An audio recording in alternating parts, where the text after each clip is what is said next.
Maybe I'll be down in the office. Okay, thanks, Lorenzo. You guys want more lights in here? Yeah, that'd be good.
Yeah, it gave the workbench couldn't access, Okay. to the valid license.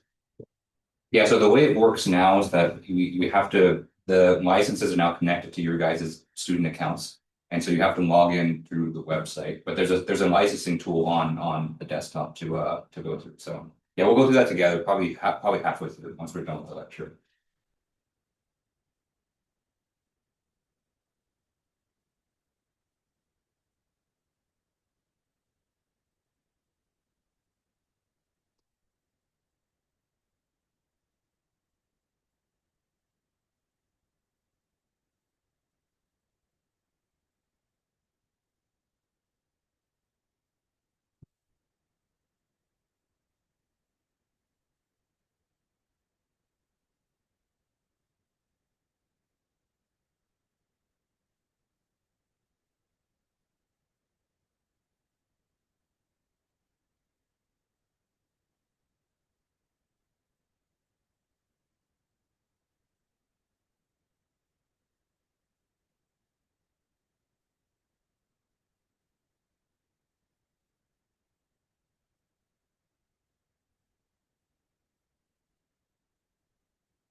All right, it's 3 o'clock. Let's go and get started. All right, good afternoon, everyone. How's everyone doing today? Good to hear. All right, so it's the end of week 4, so we have a busy day too. Well, maybe a little bit busy. So we're doing our fifth ANSYS activity today. So that's going to be the last thing we do. It's about transient simulation or dynamic simulations, whatever you want to call it. This activity is fun in the sense that it's our first time doing something that depends on time and motion. It's also a little bit boring because we're going to spend a lot of the time just waiting for the simulation to finish. And so one thing about dynamic simulations and the reason I kind of shy away from them for this class for the most part is that they are very expensive, and so they do take a while to run. So a lot of activity 5 today will be, part of it will be the setup, kind of just as we typically do, and then we're just going to be sitting here just twiddling our thumbs and waiting for it to finish. And so, but we'll get to that in the second half. Okay, and then before that, we do have a lecture. Maybe not too long of a lecture, maybe about an hour, just kind of explaining what dynamic simulations are and how they're different from static simulations. And so, as you can imagine, dynamic simulations, there are more factors and more features, more considerations for you to take into account. So we're going to talk about things like time marching schemes, implicit, explicit time marching schemes, and a little bit just a reminder in terms of how elastic structures, they respond dynamically. Okay. Just to kind of give you a little bit of context and a little bit of intuition in terms of what to expect for the activity. Okay. But before all that, some of you may have noticed this already. Some of you may have already taken a look, but I did post the specifications and the instructions for the final project for today, just like I promised. So final project is due not this Sunday, the next Sunday. So so I don't expect, I expect probably most of you aren't going to start it until after the midterm exam. But I did want to talk about it today, just so that you can at least start thinking about what geometry that you want to use for the final project. Okay. Okay, so that's the plan for today. So part 1 is talk about the final project. Part 2 is going to be a lecture on on dynamic simulations, and part 3 is our ANSYS activity. Okay. All right. Before we get into the final project, remember our next class session, Tuesday, July 28th, that is the date of our exam. So please make sure you guys are here in person for it. So I better not get an email on my phone that someone walked into the Zoom room. So because the exam will only be taking place in person. If you miss it, then you miss it, and then that's a huge chunk of your grade that you're going to be missing there. So please plan to be here on Tuesday. I say this over and over again, but please make sure you guys are here on next Tuesday. Okay. Remember, for the midterm exam, you can bring writing utensil, calculator, and 1 sheet of notes. So that's 1 8.5 by 11 sheet, both sides. You can write whatever you want on both sides of that sheet. Okay. For the most part, the content for the midterm is going to be based on the problem set that you guys are working on right now. Problem set, remember, is due this Sunday. I will post the solutions shortly after it's due. If I end up being asleep on Sunday night, then it'll be the first thing I do Monday morning, just so you can have that as reference to study for the exam as well. Okay. All right. Any questions on anything before we get started for today? Okay. All right. Let's go ahead and talk about the final project, just because I just posted the instructions for that today. Okay.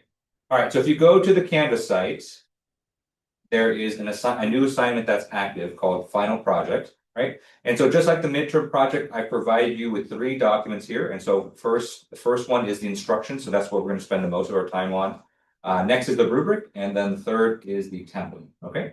So the final project, very, very similar to the midterm project. And so the idea with the final project is to conduct a, basically like a professional finite element analysis and prepare a technical report on your results, okay?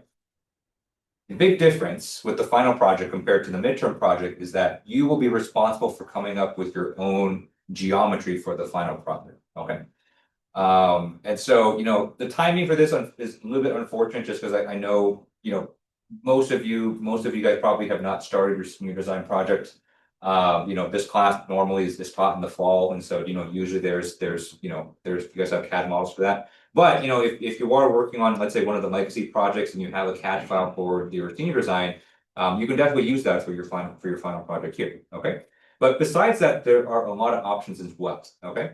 And so, nowadays we kind of live in a world where, a lot of people kind of share their CAD files online. And so you can look on a website like GrabCAD or any other website. So especially now in the age of 3D printing, I think a lot of people are sharing their CAD files on there as well, okay? So, however you get your geometry, I think I mentioned last time too, you can use a project that you did maybe in a previous class. So maybe, maybe you take a project from your SolidWorks class or maybe from your CATIA class, and you use that as your subject for the final project as well, okay? But that's the main difference. So I'm not providing you with any geometry. Really, it's going to be up to you guys to bring a geometry to the project and then do your finite element analysis on that, okay? And of course, if you're having trouble finding a CAD file or finding a geometry for your final project, you can definitely let me know, and then I can send some suggestions your way as well. Okay. Okay. Now, I think being able to do finite element analysis on your own geometries is exciting, and so it kind of lets you apply what we've learned in the class to maybe a problem that you've been working on in your own time or for another application, but you have to kind of be aware that the project has to be feasible given the constraints that we have for this class. And so you have to be able to get a pretty decent amount of mesh on it. It has to be, simple enough that you can apply boundary conditions to it. It's not going to require anything crazy like a fluid structure interaction, anything like that. So if you're not sure about your project, you can always just run it by me. You can always just kind of send me your geometry and I can take a look and we can kind of brainstorm together. I think that's totally fine. What I used to do was I used to have my students submit a proposal to me with their geometry and their project objectives.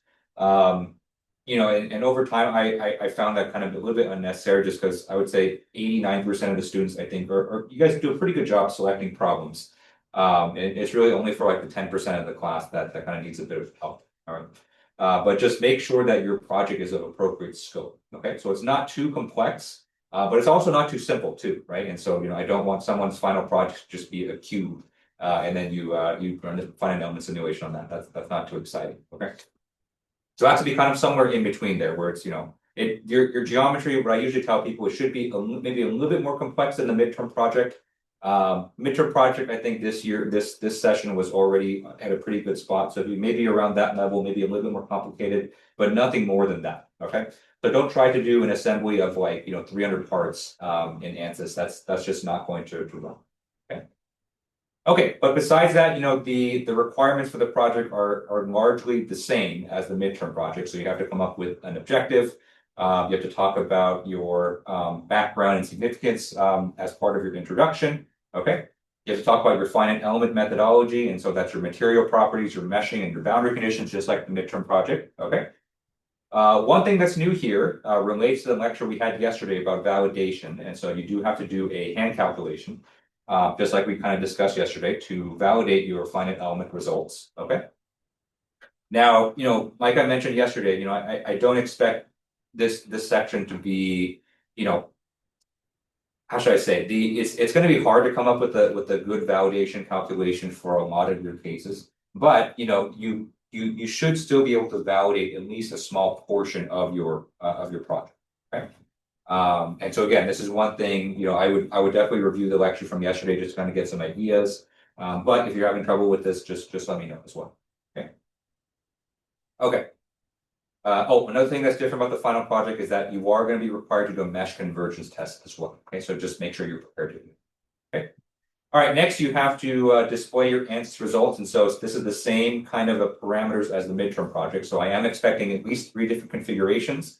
2 of these have to be unique boundary condition configurations. Okay. And so you can have 2 unique boundary condition configurations and a change in material property. That counts as 3. Okay. Okay, and then you're going to compare your ANSYS results with your validation calculation. It may not match well, but that's okay. Okay. And then your conclusion, right? Okay, and so in terms of deliverables, there's just one deliverable, which is just your final report. Just like the midterm project, I don't need your ANSYS files. I just need the report. That's all I'm going to be kind of reading for that. Okay.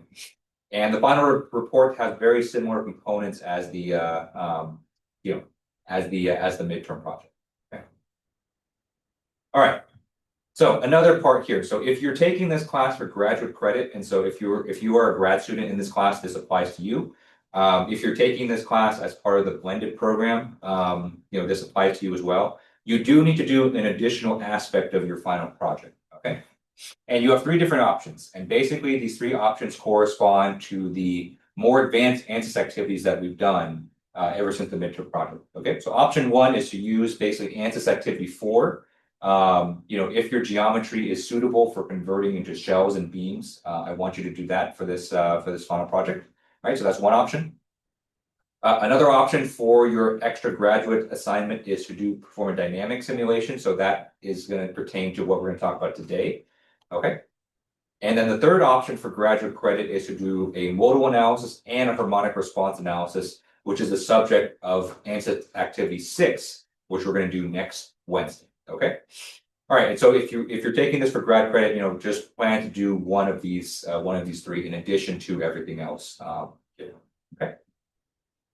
All right, and so that's about it. And so there's not too much to talk about here, just because it's again very similar to the midterm project. The biggest difference, of course, is going to be bringing your own geometry to the team. Okay. All right, any questions on the final project?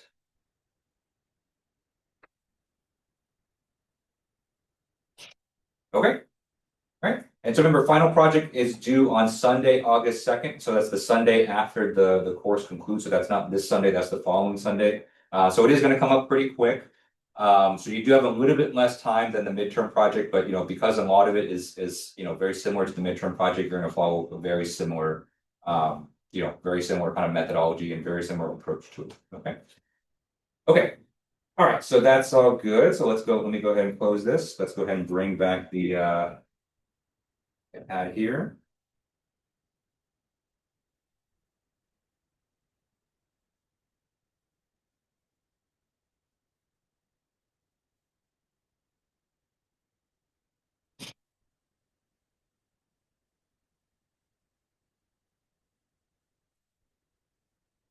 Okay. All right. So let's go. Let's start our lecture notes on dynamic finite element simulations.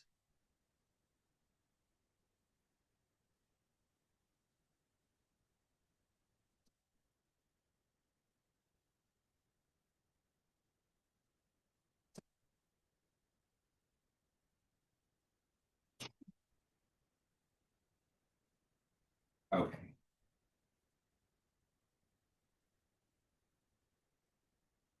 All right, so up until this point, right? So all of the ANSYS activities that we've done so far and the midterm project that we've done so far, everything has been purely static. Okay. And static basically means that that your structure and your simulation does not change with time. Okay, so we're applying forces, we're applying pressures that don't change with time, we're applying constraints that don't change with time. So it's very much an equilibrium situation.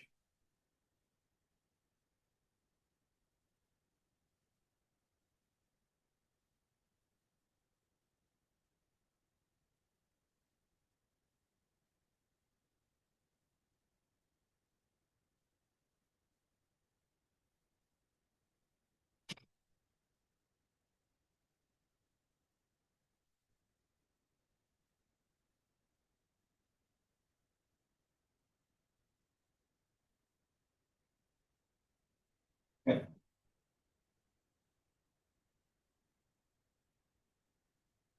All right, so there's a lot we can do with static problems. In fact, certain dynamic problems you can actually model with static problems, and so we'll talk about that a bit later. Some of you have already kind of we've already kind of discussed about that with your midterm project as well. Okay, but as you can imagine, that there's also a lot of situations, a lot of phenomena, a lot of systems of engineering interests that are going to change with time. Okay? And so we need a different set of simulation tools in order to deal with these types of situations.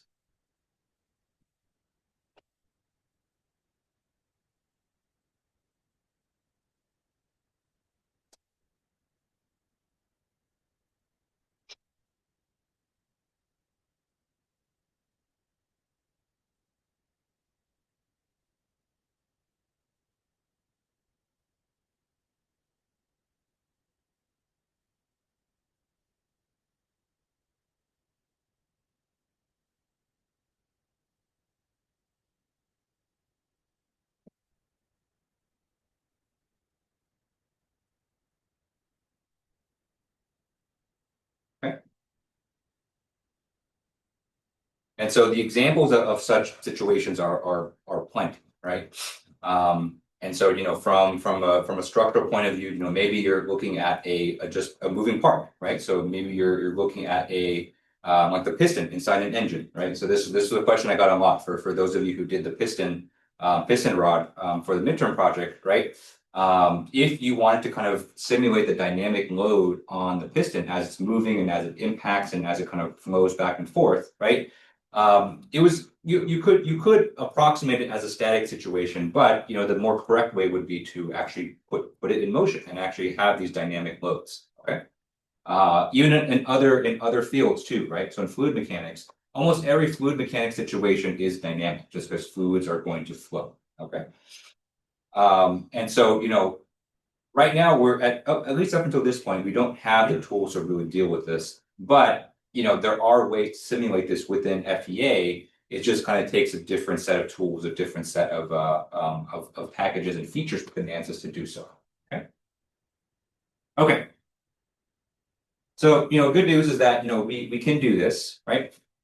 The bad news is that these dynamic simulations are much more expensive than static simulations.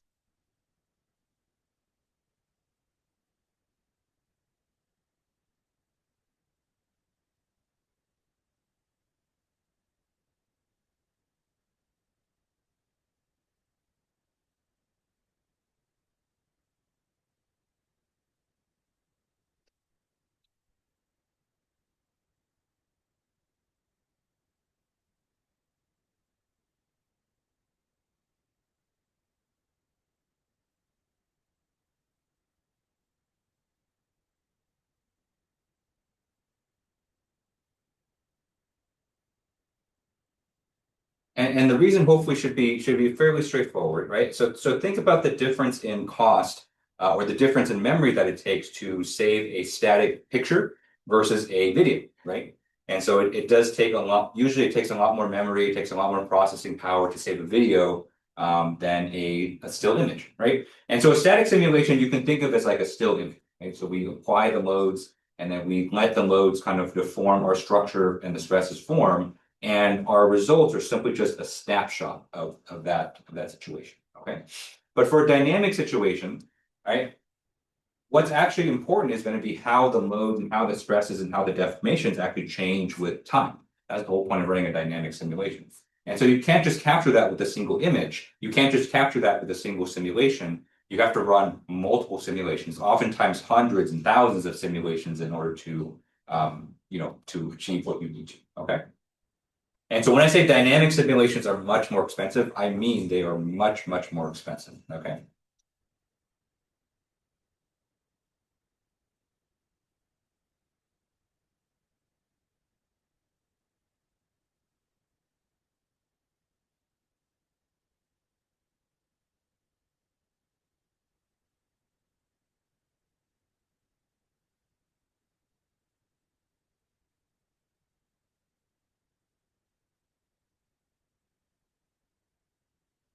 Okay. So I think that's kind of the best analogy that I could make. Okay. And if you look at kind of the theory behind running a dynamic simulation, you'll see that it literally is, solving a simulation, hundreds, thousands, sometimes tens of thousands of times. Okay.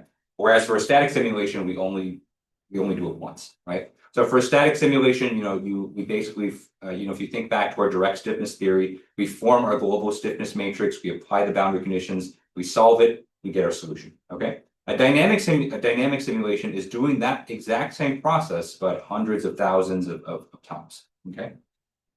All right. So with that, there's only really so much we can do in class, right? And so the problem that I've kind of picked for you guys to solve in ANSYS Activity 5 is very simple. But anything beyond that is going to be just kind of too not really feasible for a classroom setting. Okay. So for that reason, most dynamic simulations, I would say that's done in practice, are usually not done on a workstation, on a desktop computer. Usually dynamic simulations are done, with the help of some kind of high performance computing cluster, right? And so a very powerful computer, oftentimes they're run in parallel. And so you have, maybe a dozen computers that are kind of doing your dynamic simulation at the same time. Otherwise, it just becomes not really feasible to do. Okay. Okay. But with that said, there are simple situations, simple dynamic situations that we can do in ANSYS, that you're going to see today, and that you can apply to your final project as well. Okay. Okay, so today, the kind of the goal for this lecture is to kind of introduce you to the basics of dynamic simulations. We're not able to cover everything just because the theory behind dynamic simulations actually goes very deep. And obviously we don't have time to do that in just one class session. But there are at least some core concepts for you to kind of understand, because there's some additional settings and additional parameters that come with a dynamic simulation that I think you should kind of understand kind of what they do.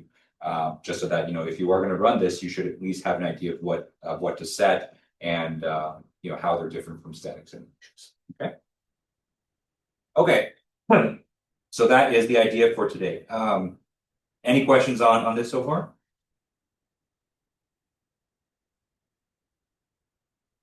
Okay. All right. Good.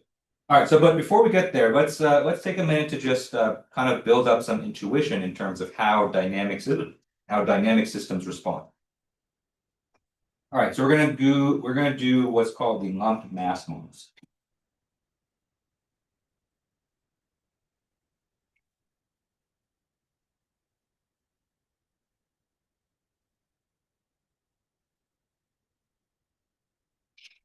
Okay. So a lumped mass model, is kind of a fancy name for a mass spring damper, which hopefully is a system that you've seen in a lot of your other classes.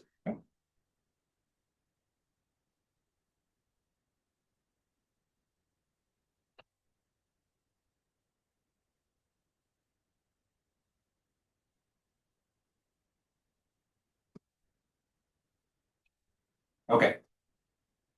So for a mass spring damper, there's multiple ways to kind of draw it, but I like kind of this representation here. So we have a wall here, which is connected to a spring. Okay, so the spring has a spring constant K. Okay, this is then connected to what's called a dashpot, and so this dashpot here is going to act as a damper for our simulation here. And so this dashpot has a constant B, which is what we call the damping constant. And then to this, we have a mass. Mass just has a mass M. Okay.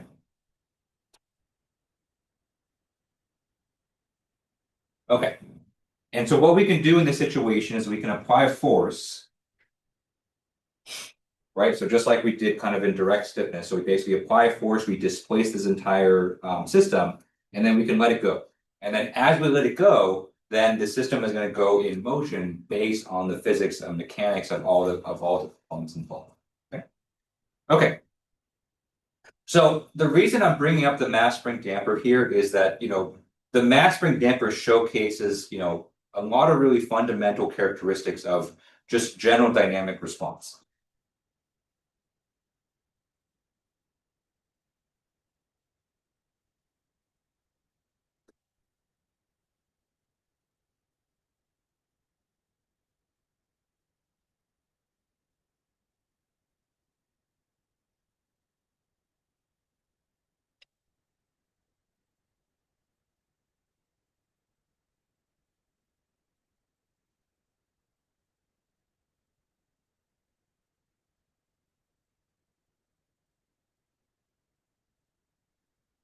Because what you're going to see in the simulation today, right? So today, in our activity, we're going to be simulating a car crash. And then from that car crash, you're going to see certain characteristics of your simulation results. And so, we're going to basically review these concepts so that you can kind of understand why the results are doing what they're doing. Okay. All right. So let's go ahead and start the review. So with the mass spring damper, we can form an ordinary differential equation for its solution.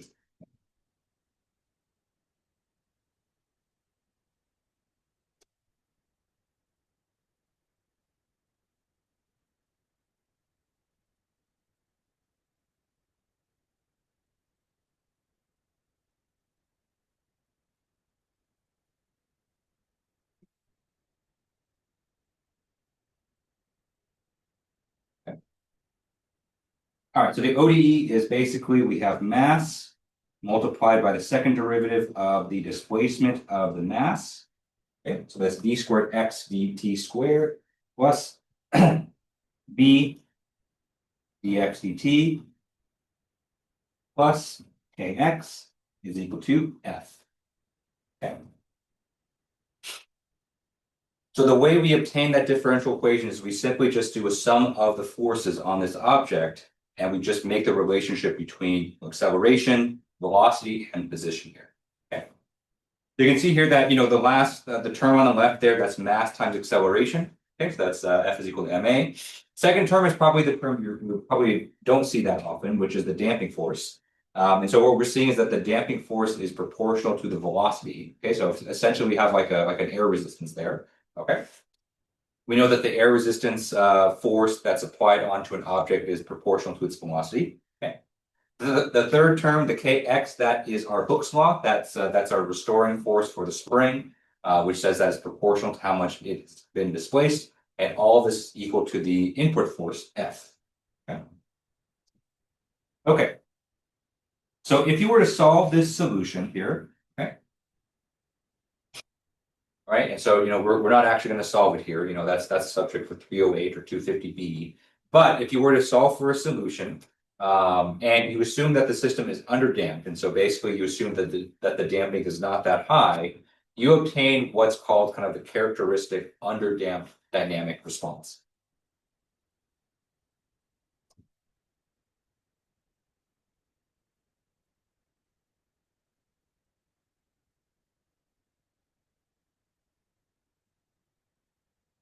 Okay. All right, so the underdamped dynamic response looks something like this, right? Right, and so basically what we're plotting is just the displacement of the mass as a function of time. So displacement is on the vertical axis, time is on the horizontal axis. Okay. And underdamped means that you're going to observe these what's called oscillations. Okay. And so the solution will oscillate kind of back and forth, but eventually those oscillations will die down.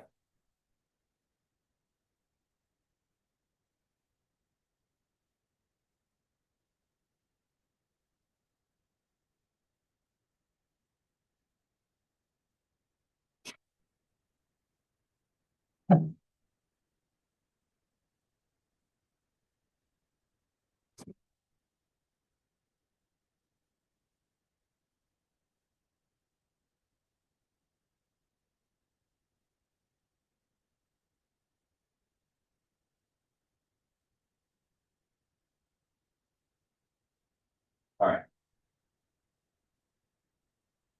So this response here, right? So the tendency for the dynamic response of a structure to oscillate, and then also for the tendency for those oscillations to eventually decay down to zero. This is kind of a very fundamental dynamic response. Okay, and you can test this too, right? And so it may not be the most observable thing, but if you take any kind of structure or elastic object, and if you just hit it very quickly, right? What you should generally expect is that the object is going to vibrate for a very brief period of time. Sometimes it's almost imperceptible. From larger objects, you can kind of see it a bit better. And so if you take this pen, you kind of flick it, right? You probably guys can't see it on the camera, but the objects tend to rotate, right? Or excuse me, when they tend to vibrate if they're struck and you observe their dynamic response. Okay. And this goes, for no matter how big or how large your object actually is, right? There's always going to be an expectation that there's going to be some oscillating vibration response. Okay, at least to a situation where we're applying the force in a very clear manner. Okay, and so a lot of times, from an engineering perspective, right? Engineers were interested in this kind of oscillating response, right? Just because this vibration response can lead to things like resonance and vibration failure. Okay.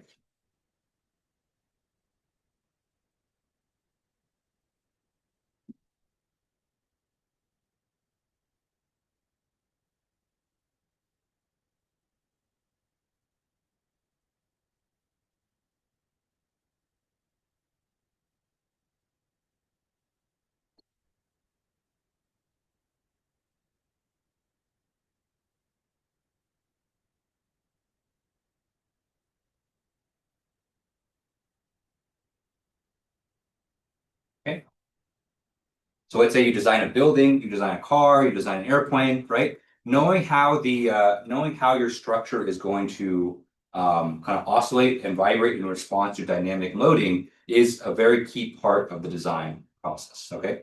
Now, it's not the only part of the dynamic response, right? And so we're looking at a very kind of niche situation, right? So maybe I should kind of have that caveat now where this is strictly in response to what's called an impulsive loading.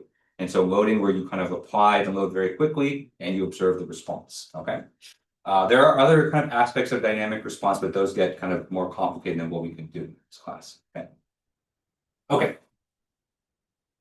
All right. And so and what the engineers found out as they were kind of designing this, and this is kind of before the age of ANSYS, before the age of kind of high power computers, that the characteristics or the features of this oscillation response depends on the characteristics or the features of your structure.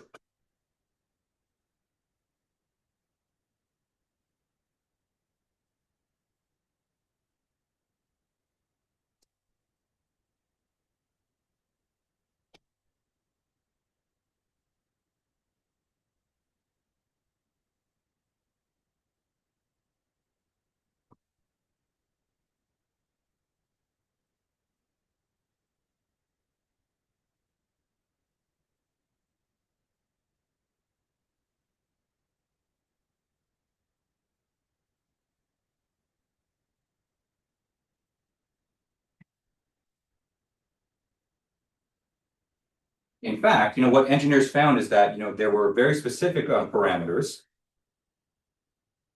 Hint, hint, these ones right here, right? So the mass, the damping, and the spring constant of the structure that are going to affect its dynamic response. Okay, so let's go through each of these and let's kind of describe the effect that they have on the dynamic response. Okay, and we'll also mention a little bit about how these are typically measured for a given object as well. Okay, so let's start with the simplest one. So let's look at mass. Okay. So the more mass an object has, the more inertia it has, right? And if you recall from your physics class, inertia is the tendency or the property of an object to resist changes in motion, right?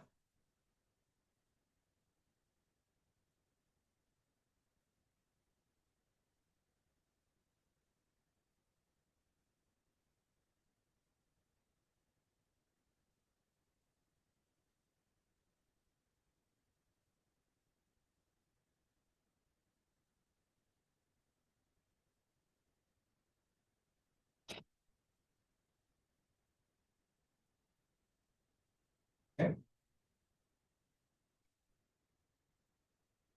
Right, so that's hopefully should be pretty intuitive, right? And so it's a lot easier to kind of throw a pen across the room because a pen does not have a lot of mass versus trying to throw an F-150 across the room, which I don't think you can do because an F-150 is huge, right? So the more mass an object has, the more inertia it has, right? And the effect that that has on our dynamic response, right? You can think of an oscillation, right? So as our position kind of changes with time, right? So the faster an object oscillates, the more it's kind of changing its motion. Okay. So what we've kind of seen is that the more mass an object has, the lower the frequency of the dynamic response that you observe. Okay.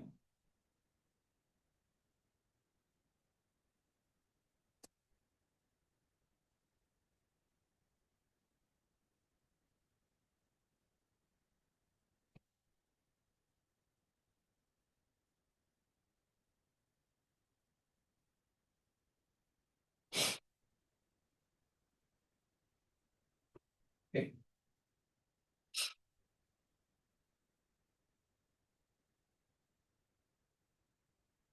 All right. So the mass one pretty straightforward, right? And I think it kind of makes intuitive sense. Now, to measure mass, mass is probably the simplest to measure out of all of the properties that we have in our mass spring damper. For mass, you basically just have to weigh the object. Okay.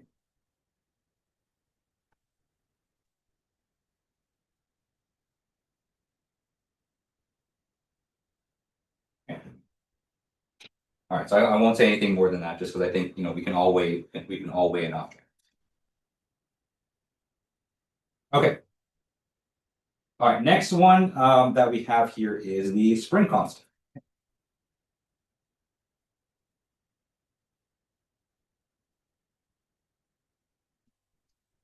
Okay.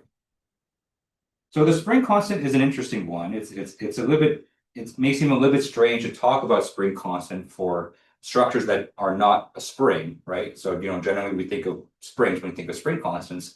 But, if you recall from our discussion of our truss bars, right, there are different ways that structures can express this idea of a spring constant. Usually it's just a combination of other factors, right? So for a truss bar, remember, what we found was that the product of the cross-sectional area times the Young's modulus divided by the length, that effectively does the same effect as the spring constant, as our calculation showed in our direct stiffness method.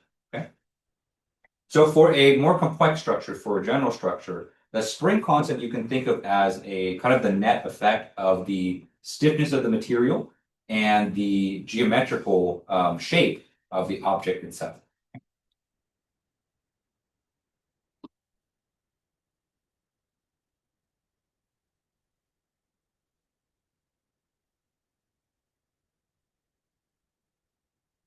Right, and so kind of the way to kind of summarize that effect is that we can say the spring constant for a general structure is an expression of the overall stiffness of the structure.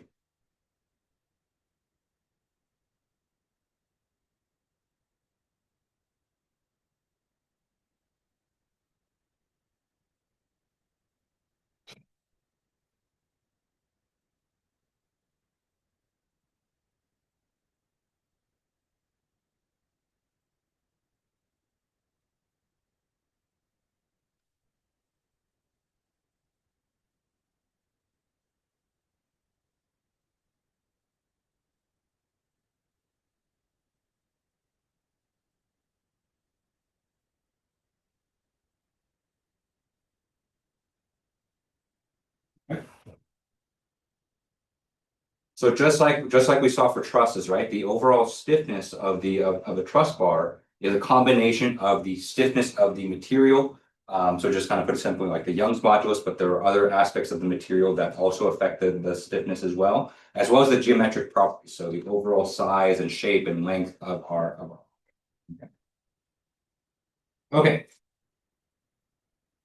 And so the effect that the spring constant has on our dynamic response is that generally the stiffer your structure is, the more rapid your oscillations are going to be. So the spring constant kind of has the opposite effect as the mass. And so the more stiff your structure is, the higher the frequency of your dynamic response.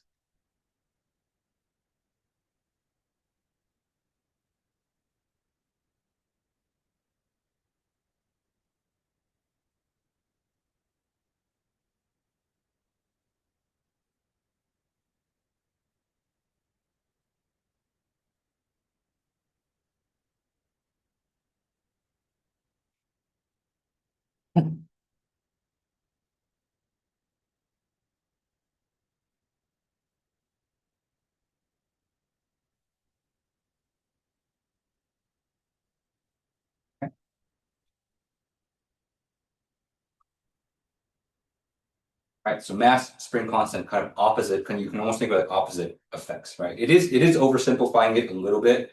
So the interaction and the effect is a little bit more nuanced than just saying one increases the frequency, one decreases the frequency. But for our purposes, I think this is kind of more than sufficient. Okay. Okay, so the how to measure the spring constant, it's not as easy as the mass, or I should say it's not as straightforward, because mass is very easy to find. You just measure, you just weigh the object and get the mass. The spring constant usually of a complex structure usually is some kind of combination of, again, like the stiffness of the material and the overall size and shape of the object itself. Okay. So it is a bit, not as easy to measure as the mass, but it is something that you usually have a pretty good sense for, right? And so if you have a bigger object, if you have a more stiff material, you can say, that this is going to be a fairly stiff object.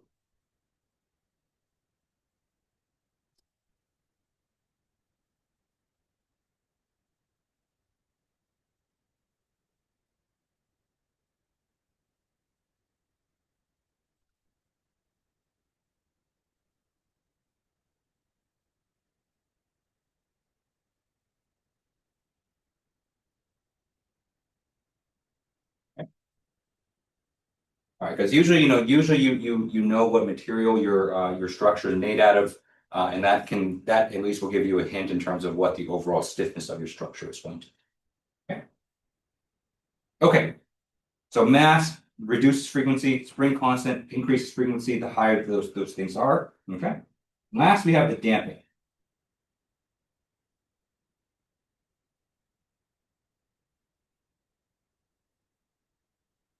Okay. So the damping is interesting because this is actually very, very hard to quantify, but you can think of damping as kind of frictional effects on the system. So basically, damping is kind of the avenue for the kinetic energy of the system to be dissipated out into the environment.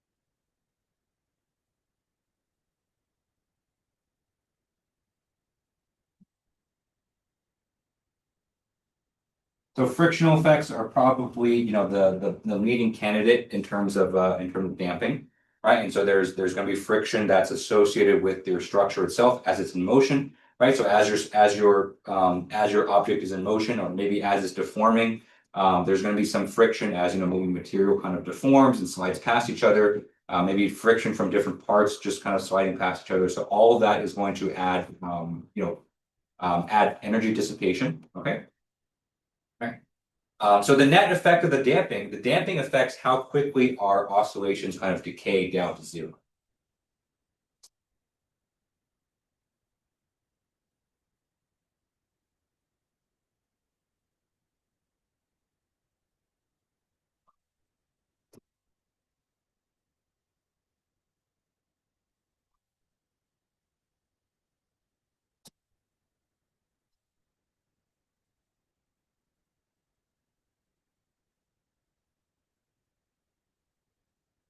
Okay. So the damping is important because without the damping, then our oscillations would just go on forever. Okay.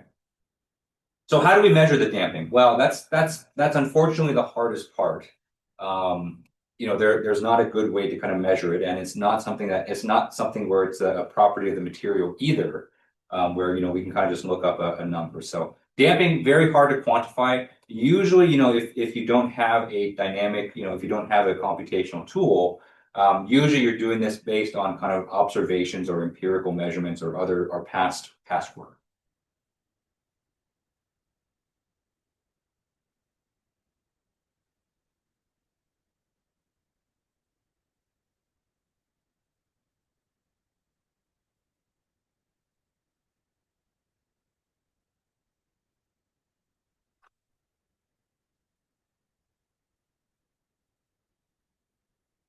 Yeah.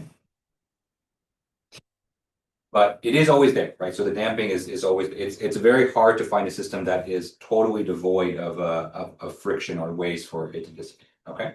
There are situations that come close, right? And so if you can manipulate a situation to have almost no dissipation, right? So I think kind of the maybe one thing that comes into mind are the kind of those perpetual motion machines. And so you've kind of seen maybe the pendulums that kind of knock balls kind of back and forth from each other. Right, so those systems are kind of very specially designed to reduce the amount of friction as much as possible. Okay, but it is always going to be there to some extent. Okay, so these are the three kind of properties of structures, right? And maybe I'm sure you guys have seen a mass spring damper before, but you can apply this kind of same idea, kind of the same methodology behind the mass spring damper to almost any structure, right? The only question you kind of have to ask yourself is, how do we quantify the mass of the structure, which is easy? How do we quantify the overall stiffness of the structure? And how do we quantify the damping that's present in the motion? Okay. But if you can do all of those three things, you'll actually have a surprising amount of information in order to kind of quantify and simulate their dynamic response. Okay. All right. So the whole point of of reviewing these things is that every structure kind of has these three properties to some extent. Okay. And that's just to kind of highlight the fact that, every structure is going to vibrate or oscillate to some extent in its dynamic response.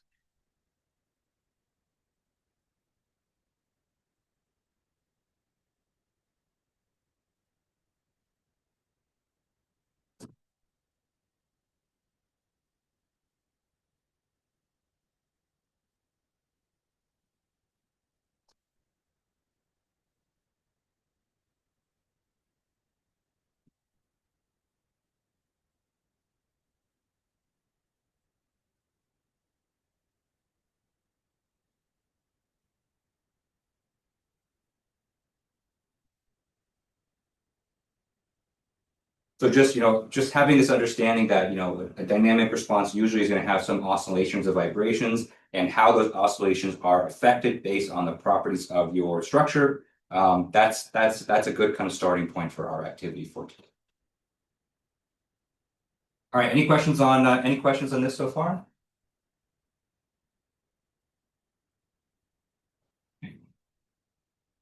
Okay, good. And so it's very interesting. So actually, before the age of computers, right? And so engineers kind of design structures with this kind of framework here, right? If you look at the way some buildings are designed or the way some structures are designed, it's very interesting, and you'll see that there are certain design choices that kind of almost directly manipulate things like the mass or the stiffness or the damping in the system. Okay. A few years ago, actually more than a few years ago, that was a long time. I'm old now. I visited Taipei with my wife, and we went through their skyscraper tower, which is called Taipei 101.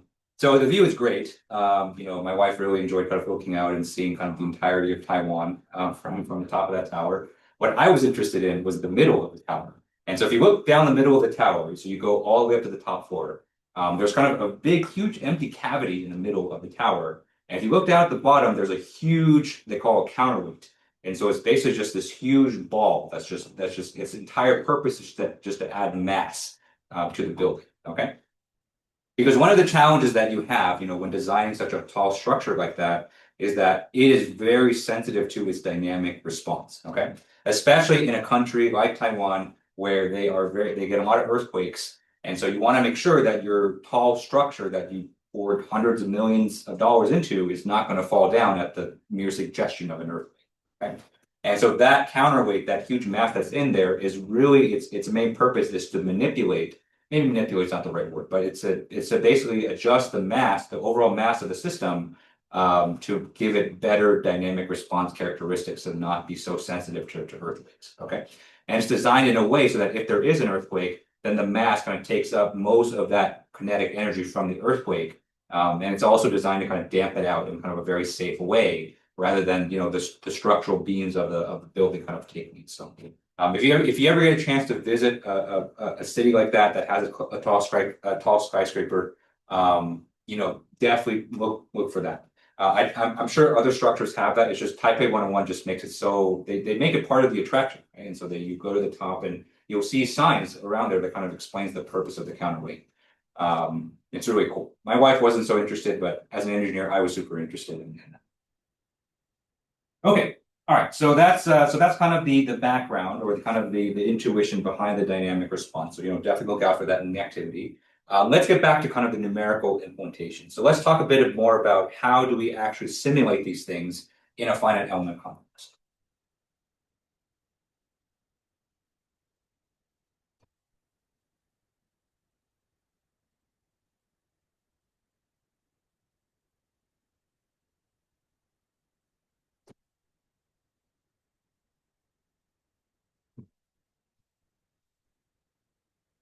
Okay. So we're going to talk about numerical solution to dynamic problems. And so again, we're not going to do a very thorough treatment here. So there is a lot of theory and a lot of kind of different methods and different techniques for doing so. We're just going to cover just the basics, just so that you have kind of an idea. Because this kind of has to do with some of the additional settings and parameters that we have to set in ANSYS in order to run a dynamic situation. Okay. Okay. So like I mentioned before, right, dynamic simulations are much, much more expensive than static simulations, mostly just due to the fact that we have to run multiple simulations at the, one right after another to kind of reconstruct the dynamic response.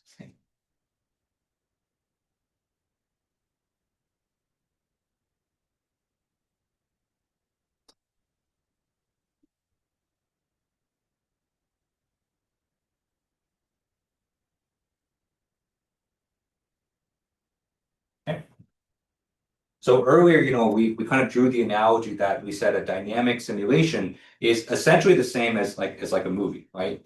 And so a movie, the way that we kind of perceive it with our eyes is kind of a moving kind of motion.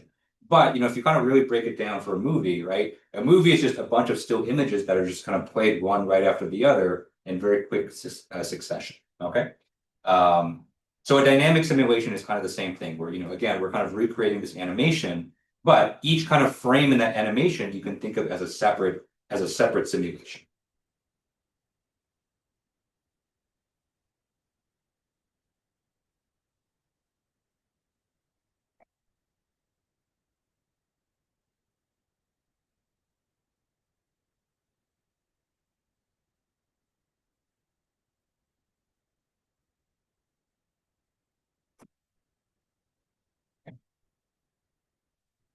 And so even just to get one kind of very short animation, right? One very short animation may have, maybe up to like 500 or 1,000 frames, right? And so you can think of that as running, 500 or 1,000, different static simulations. Okay? For each frame, each simulation, the conditions are changing slightly, just as is the nature of a dynamic simulation. Okay. Okay. So the computational method that we use to simulate this is called a time marching scheme.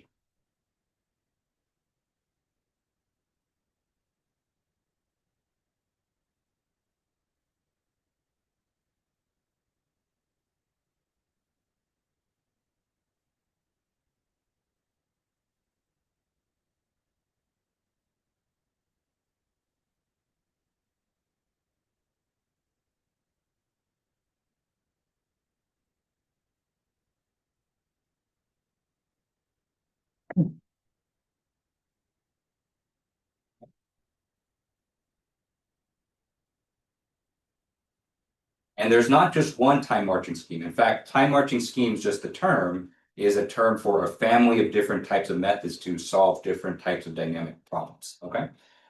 So there's a lot we can talk about with time marching schemes. But the basics of a time marching scheme is that, the goal of a time marching scheme is to solve for what the solution is going to look like in the next time step based on the solution at the current time step.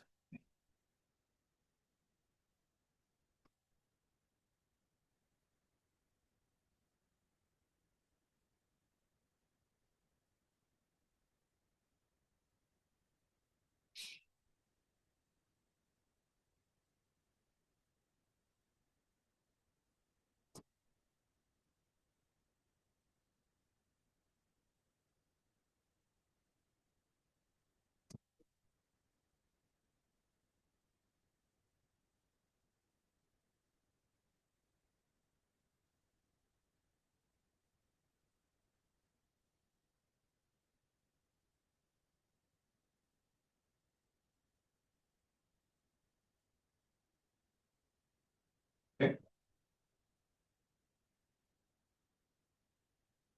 So you can see there, I've underlined the words next and current, right? So at any given point during the time marching scheme, there is the state of the solution that we already know that we've already solved for, right? So we call that the current solution, okay?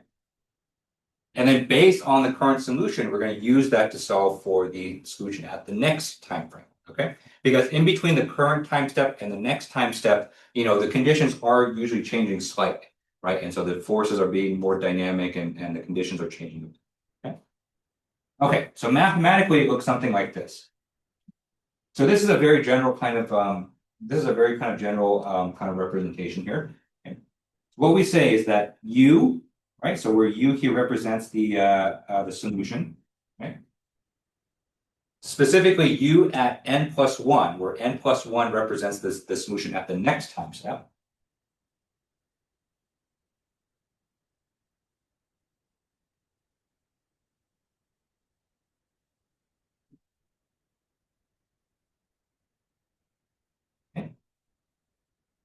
Right, so that's what we're going to solve for. This is equal to f, where f here is just a generic function, right? And so what we're saying is that the solution at the next time step depends on everything within this argument. All right, so the solution at the next time step is of course going to be dependent on the solution at the current time step. So that's what we know now.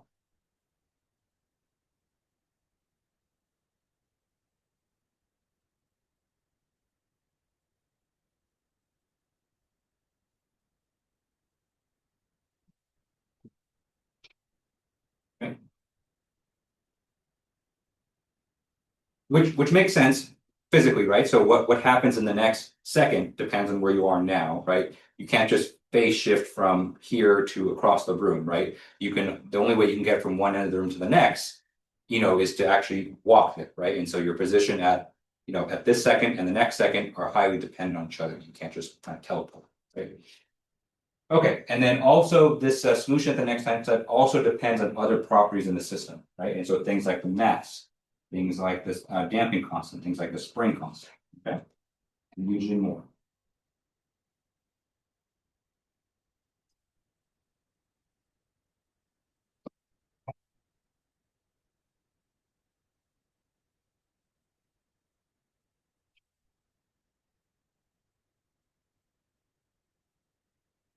All right, so that's essentially how time marching schemes work. So time marching schemes are going to solve for your solution one frame at a time or one time step at a time. That's kind of the terminology that we use, right? And each time it solves for another time step, it's going to take information from the current time step or the current solution and then factor in all other variables that are changing with time. Okay. Okay, so that's kind of how it gets its name. And so, we're kind of marching through the solution kind of one step at a time. So you can't solve for the solution at the end before solving for everything else beforehand, right? So you have to kind of march your way to that. Okay. And so again, under the framework of time marching scheme, there's a lot of different methods that are out there. We'll go over kind of some of the basics kind of near the end of the lecture. Okay. Okay. So one important parameter that affects the performance and affects the accuracy of your time marching scheme is something called the time step size.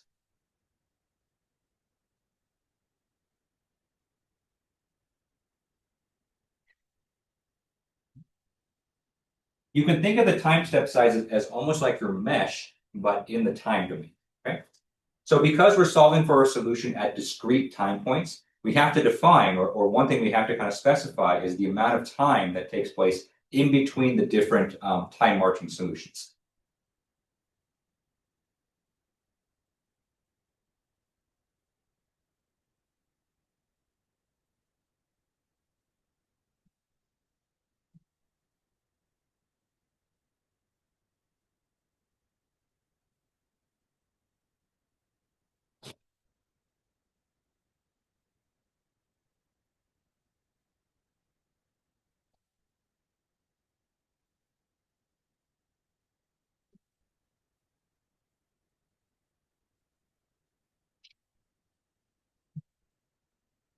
Okay.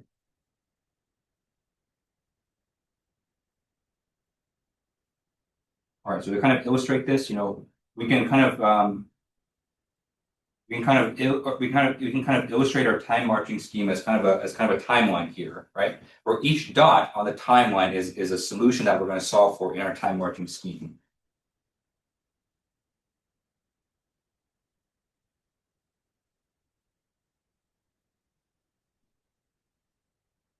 Right, so each of these dots here are the different time steps, right? So starting at n, we have n plus 1, plus 2, plus 3, plus 4, plus 5. Okay. The time step size is the amount of time that's in between these frames here. Okay. And usually we give it the symbol delta t.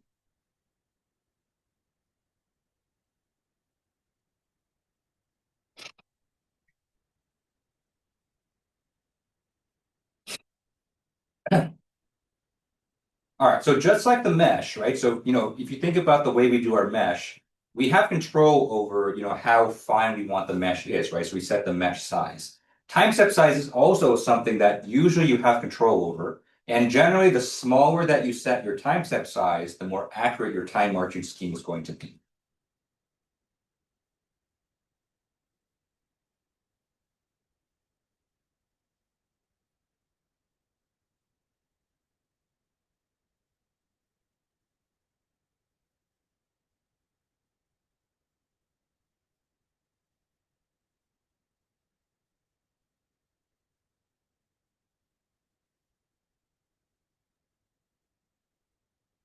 Okay.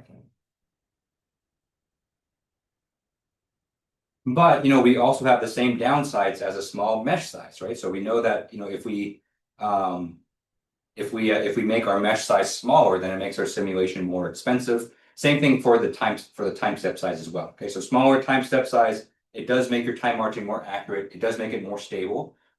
Stability is also one thing you have to kind of keep in mind. But it also increases the cost of your simulation.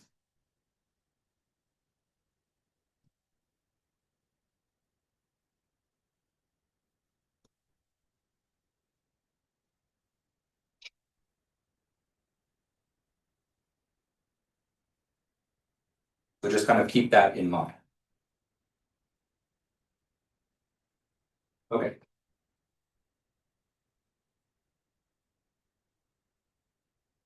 So just because I just mentioned it, it's not something you have to worry about for ANSYS activity 5. But one thing that could happen with your time marching scheme is that your solution can go unstable. So for certain types of problems, if you don't set your time step size small enough, then your solution will give you something nonsensical. And by nonsensical, I mean it'll give you things like infinity or NANs or not a numbers, right? And so usually the reason for that is because the time step size wasn't small enough. Okay. I won't go into details about why that happens just because that's kind of a longer discussion. But the upshot is that that usually happens when the phenomenon or whatever dynamic situation you're trying to simulate is occurring faster than your time step size can kind of keep up, right? And so, for instance, if let's say you're simulating an impact which is expected to occur over the course of a few milliseconds, right? If you set your time step size to be 2 seconds, then you're going to miss all that detail, and then a lot of things are going to happen, and you're going to get an unstable solution. Okay. Okay, so make sure your time step size is small enough. But one thing that's nice about ANSYS is that they also provide a feature called dynamic time step sizing.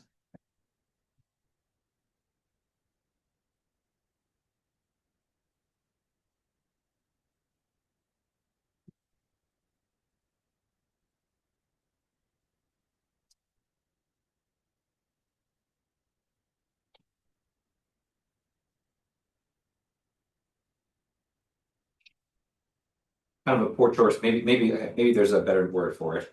But dynamic basically means that just like our dynamic simulations, it's going to change with time. Okay, because what tends to happen is that there are different parts of your dynamic simulation that are going to require a smaller time step in order to accurately simulate. Okay, and usually you can actually get a pretty good idea in terms of what the time step size is based on kind of what's happening in the simulation. And so what ANSYS will do is that it'll adjust your time step size based on the phenomenon that's happening in the simulation, right? And so for parts of your simulation where you need a very small time step size, ANSYS will automatically kind of adjust the time step size for them.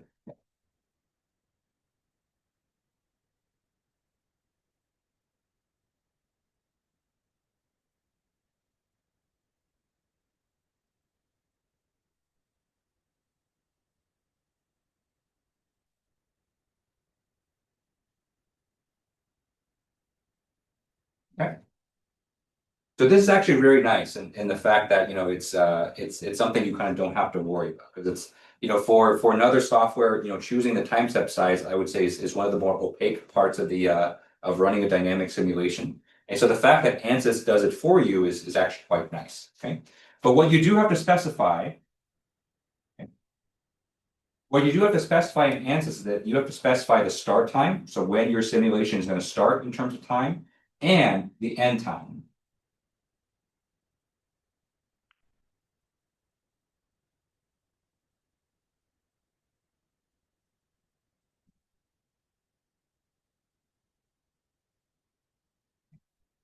So basically, you have to define where your time marching scheme is going to start and when it's going to end.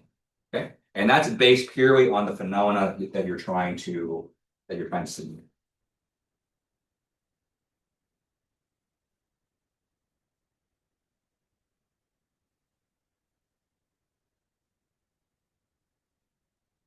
Okay. Any questions on the time step size? Okay, good.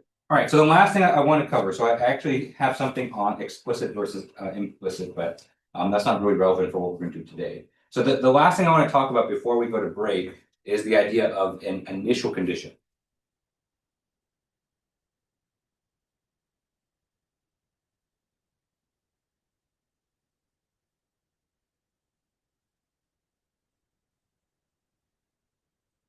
Okay. So an additional kind of consideration for dynamic simulations is we have to define what's called the initial state of our dynamic situation.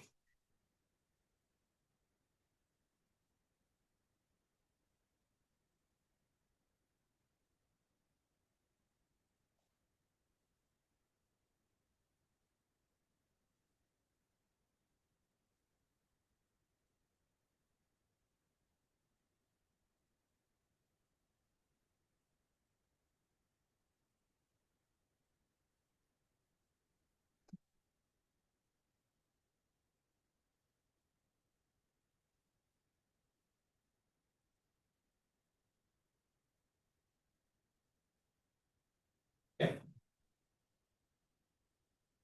You can almost think of the initial conditions as similar to the boundary conditions, but for the time domain. Okay. So time is you can think of as kind of like another state variable, right? So previously in a static simulation, we've only considered just the spatial variable, so x, y, and z. Time is just another dimension to it. Okay. So we do have to specify conditions on the time.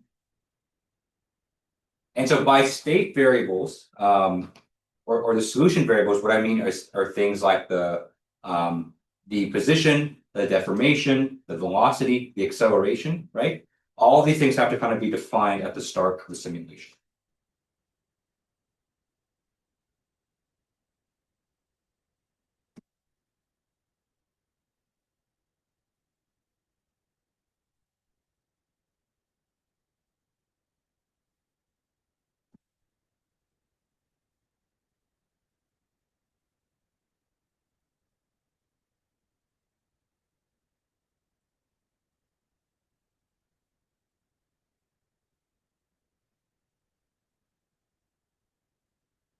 Okay.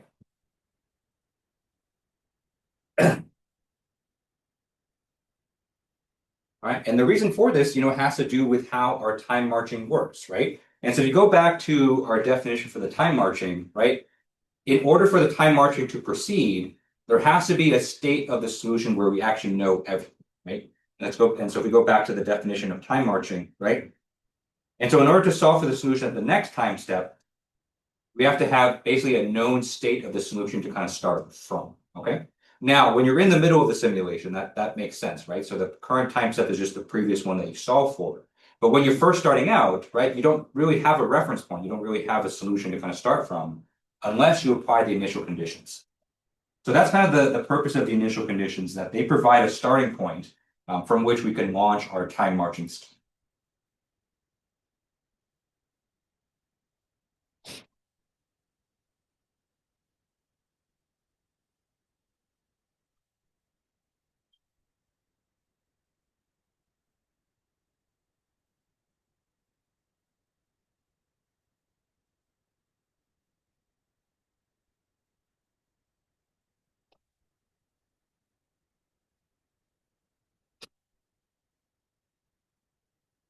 Okay. So let me give you a brief preview in terms of what we're going to be doing in activity 5. So in activity 5, we're actually going to be simulating a car crash, right? So we're going to be taking a CAD model for a car and then just giving it a velocity, and then it's going to hit the wall. Okay? So the way we can set this up, we only have to apply just one initial condition in this case. So we can see we have a wall that's just like this. We have a car.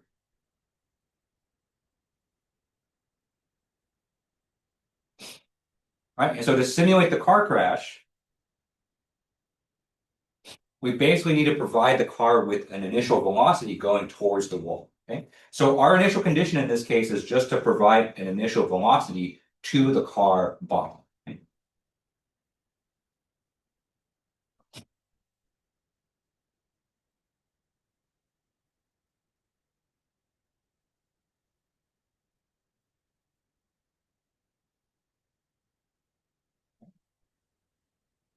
Everything else is going to assume to have, start at zero velocity, zero displacement, zero deformation. Okay. All right, so that's kind of one thing to look out for, and that's kind of the purpose of the initial conditions, is just to make sure that there's a known state for the solution in order for it to kind of start. Okay. And you can see that this is important too, because without having our boundary conditions change or anything else change, if we don't provide that initial velocity, then nothing is going to happen in our simulations. We have to provide some kind of impetus or some kind of reason for our simulation to update and change. Okay. Okay, one last note before we go to break. One thing you'll also notice that in our mesh, because dynamic simulations are just so much more expensive than static simulations, we are actually limited to linear element order.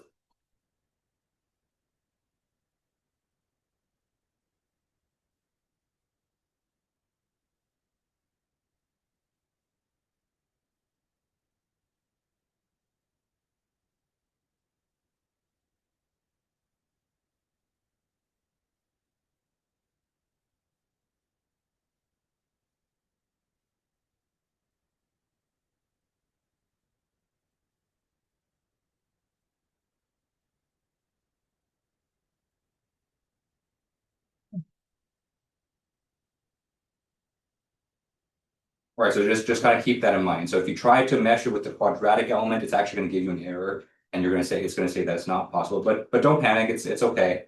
For this situation, having linear order is okay as well. All right, any final questions on this before we go to break? Okay, all right, so let's go to break. Let's start at 4:30, just because I think there's a couple of emails that came in I need to answer. So let's come back at 4:30 and then we'll start our ANSYS activity from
Okay, it's 4:30, so let's get back to it. Okay, so for the rest of class today, we will be doing ANSYS activity 5. It's not that long of an activity, so it's kind of the opposite of activity 4, where activity 4 we had a lot to do in terms of prepping the geometry and resetting the the contacts, things like that. For this one, we're basically just going to be applying just the most basic of settings and just letting it go. There is going to be some downtime, so once we set the simulation going, it is going to take a little bit of time to finish. But that's just kind of passive time that we're going to be doing. Okay, so and again, remember, activity 5. I'm not going to be collecting it, so this is not going to be turned in.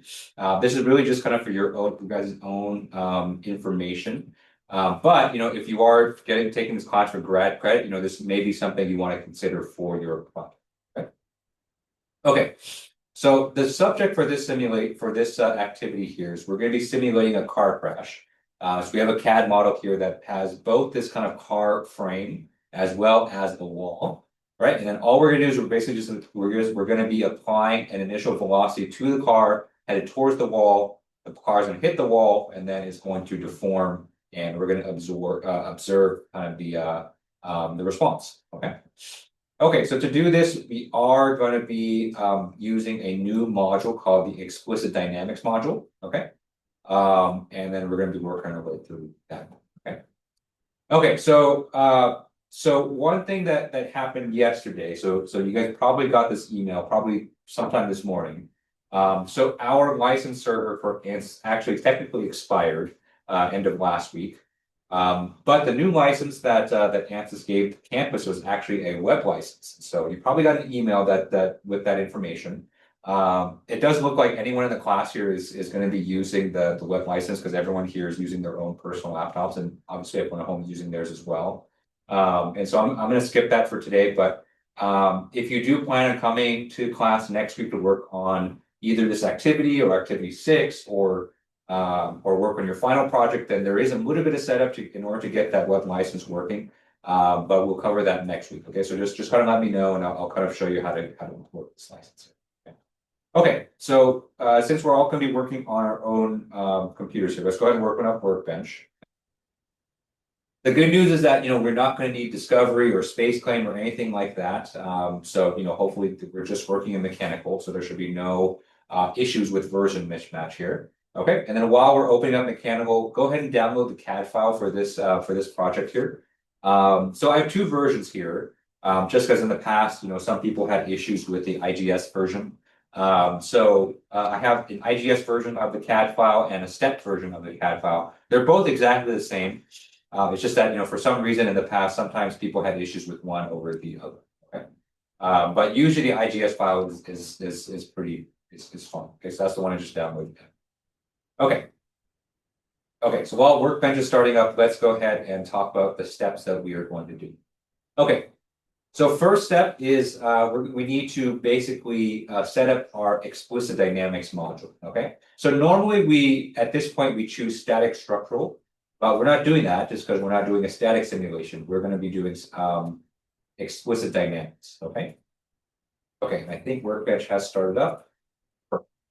Okay. All right, so from the Workbench interface here, let's go ahead and click and drag explicit dynamics. So we're going to click and drag that just like we typically do with static structural. Okay. And so that's going to create an explicit dynamics object here. Okay.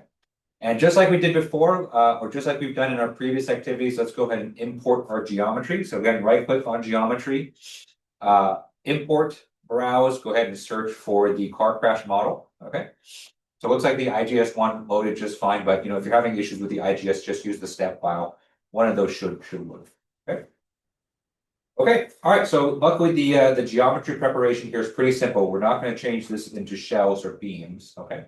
But before we jump into mechanical, we are going to add some materials. Okay, because part of this activity here is testing for different materials. Okay. So let's go ahead and double click on engineering data. All right, and then we're going to add some materials here. So we're not going to add them by scratch. We're just going to add some stock materials. So I think just like we did in activity 2, we're going to click on engineering data sources. Okay. So that's going to open up this menu here. Okay, so we're gonna add actually quite a few here. And so on the first hand, we're gonna go to just general materials. And so this is the tab, or this is the database of materials that we've used before. So click on general materials, okay? We're gonna add a couple different materials here. So we're gonna add aluminum alloy, okay? So that's the first one we're gonna test today. So go ahead and click the plus arrow next to that. Okay, so that adds aluminum alloy to our job here. Okay. Next, let's also add polyethylene. So polyethylene is a type of plastic. And so we're basically gonna be testing for a plastic car as well. Okay. So go and click on that plus arrow next to polyethylene. So now that we've added both aluminum alloy and polyethylene, we can test both of those. Okay. So that's as far as the activity takes it. But just because this was pointed out to me last year, and it actually is really cool. And it's actually a good demonstration of the nonlinear material properties. Let's also add a nonlinear version of our materials here, just so that we can observe some of the large deformations that normally occur in a car crash. Okay, so from this top portion here under engineering data sources, you're going to click on general nonlinear materials. Okay, so for me it is entry number 8. Okay. And this lets you add basically nonlinear versions of some of the materials that we have. Okay, so let's only add one. So let's just add the aluminum. Okay, so this is aluminum alloy NL, and so that's going to be the nonlinear version. So we'll use this at the very end, just because this activity kind of goes fairly quick. And I'll show you'll see kind of the difference between a linear elastic material and a nonlinear elastic material, which can kind of showcase large deformations. Okay, so this might be useful for some of your projects as well. So for some of your projects where maybe you're expecting large deformations, right? And so if you remember from earlier this summer session, we talked about, if you're going to have large deformations, you need to switch to a nonlinear model. This is part of it. Okay. Okay, so in total, you should have 4 different materials here. So you should have aluminum alloy NL, polyethylene, and the standard structural steel. Okay, everyone up to this point, everyone able to add all of these materials to their project? Okay, good. All right, so let's go ahead and exit out of here. And let's go ahead and open up ANSYS Mechanical. So go ahead and double click on model here, and that'll open up ANSYS Mechanical.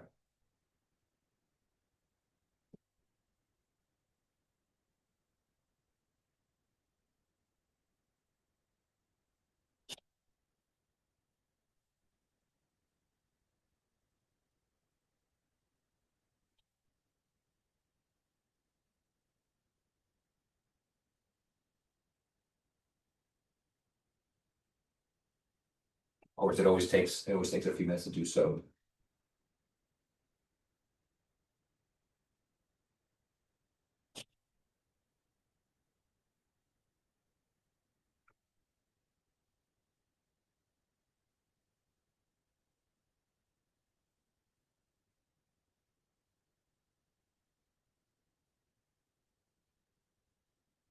Okay, good. All right.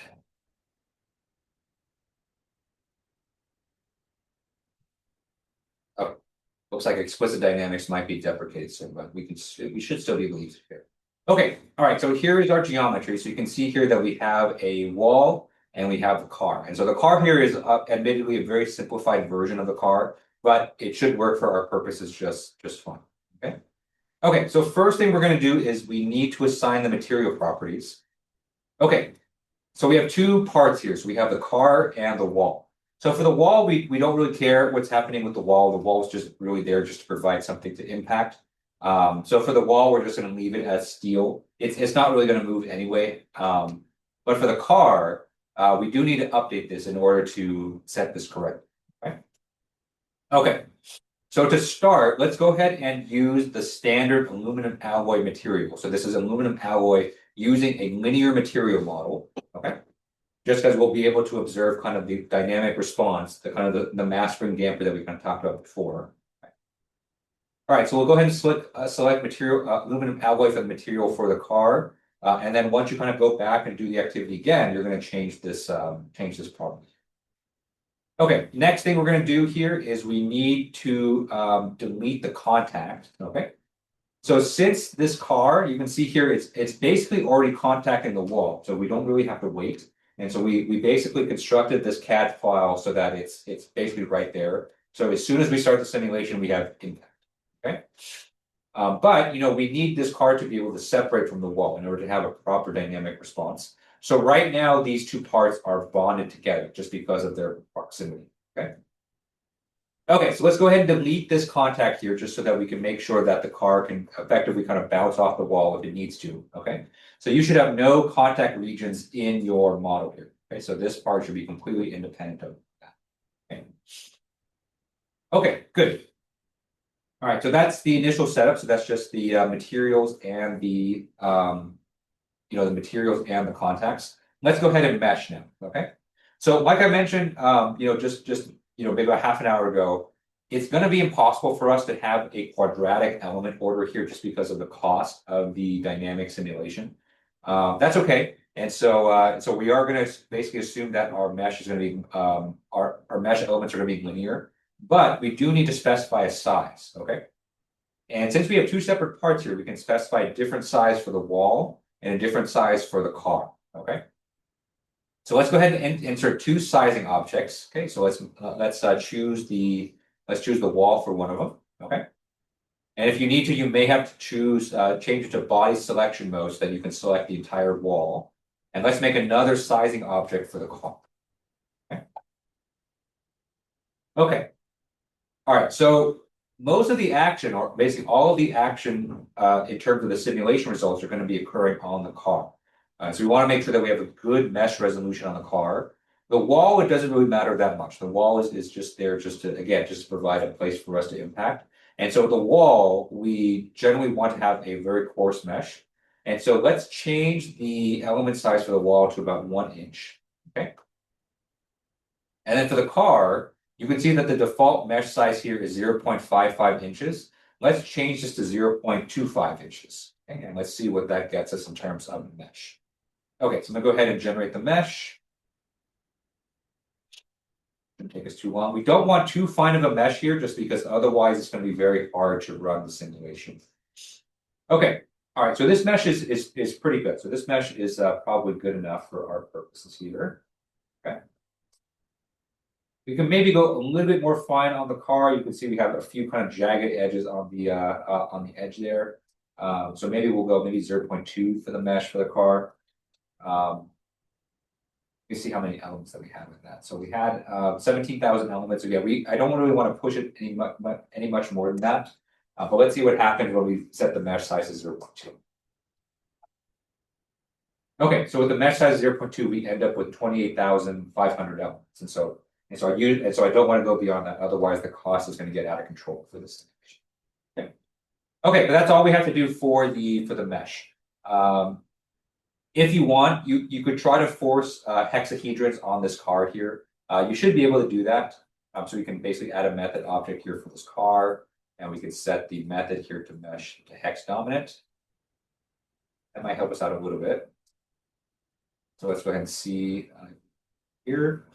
If this fails, let's just go back to tests. It's not that big a deal for this one, but we may be able to get a hex dominant mesh here. It is going to make the meshing a bit more expensive, but that's the price of it. Okay, good. All right, so we're able to get a pretty good hex mesh here, so that'll help us with the simulation results. Okay, but again, if for your job, if you're able just to get a tetrahedral mesh, that is perfectly fine as well. Okay, good. Okay, so next we have our boundary conditions. So even though we are running a dynamic simulation, there are still some boundary conditions that we have to apply. Okay. Mainly, we just have to make sure that the wall is going to be fixed. Okay, so we don't want the car to be, to hit the wall and then take the wall with it. Okay, so let's go ahead and apply a fixed support. So let's go ahead and right click on Explicit Dynamics A5, go to Insert. Okay, let's go to Fixed Support. All right, so now we can apply a fixed support on the wall. Now you have to be careful here because the tempting thing is to apply a fixed support on the contact surface. And so basically you're gonna fix the surface that's contacting the wall. You generally don't want to do this. So you don't want to apply a fixed support on a surface that's going to be impacted during the dynamic simulation, right? So you want to be basically fixing everything around the wall. So you can either fix the back side of the wall, that's perfectly fine. Or the way I typically do it is I like to fix all the lateral surfaces of the wall, just like that. Okay. So basically this simulates the fact that this wall is part of a greater wall that's kind of bigger. We're just only simulating just a small portion of it. Okay. Okay. So make sure you apply your fix support. I've applied it on all the lateral surfaces of the wall. Just make sure you don't select the contact surface for the fix support. Okay. Okay, another thing that we're going to do here is we're going to make sure the car stays on the ground. Okay, so we're basically going to apply a constraint to make sure the car just kind of stays on the ground, so it doesn't go flying off or clip into the ground. Okay, so to do that, we're going to right click on Explicit Dynamics A5. We're going to apply a new type of constraint that we haven't used before, which is a displacement constraint. Okay. Okay. So with the displacement constraint, this basically allows us to specify or constrain individual directions of the deformation. Okay. And so in particular, we don't want the car to go flying off in the y direction. So we're going to specify that the y direction is going to be fixed at 0. Okay. Okay, so go ahead and set the y component of the deformation to 0. And then for the selection, we're going to select the entire bottom surface of the car. So basically, this is going to constrain, since we don't have wheels on this car, the next best thing is to basically constrain the bottom side of the front. Okay, so go ahead and select all these surfaces here. Be a little bit careful. Just make sure you only click on the parts that you want. Okay, and so go ahead and constrain the bottom surface of this car and set it to have a y displacement of 0. X component and Z component can still be free, so we do want to have the car be free to move in those directions, but the y component should be 0. Okay.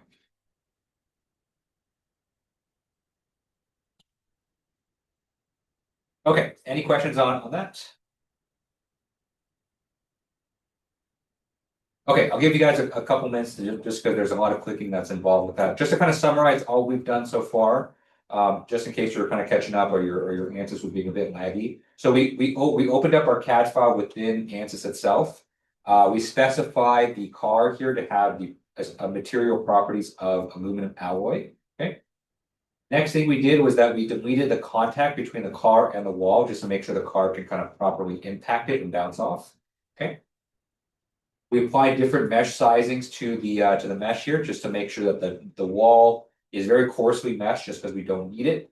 And then we applied a fairly fine hexahedral mesh to the car, okay, because that's where most of our information is going to be. Okay. And then we finally applied our boundary conditions. So we applied a fixed support on the lateral edges of the wall just to make sure the wall doesn't go flying. And we applied a displacement constraint on the bottom edge of the car where we're constraining the y component of that deformation, okay, just to make sure the car just stays on the ground so it doesn't just go flying. Okay, all right, everyone able to kind of have all those things in their simulation?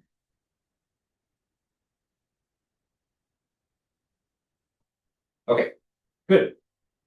Okay, so next thing that we're gonna apply here is the initial condition. Okay, so we're gonna basically be specifying the initial state of every part in this geometry here. Okay. Now, there's only one initial condition that we have to specify here, which is for the car, and the car is going to have an initial velocity going towards the wall. Okay.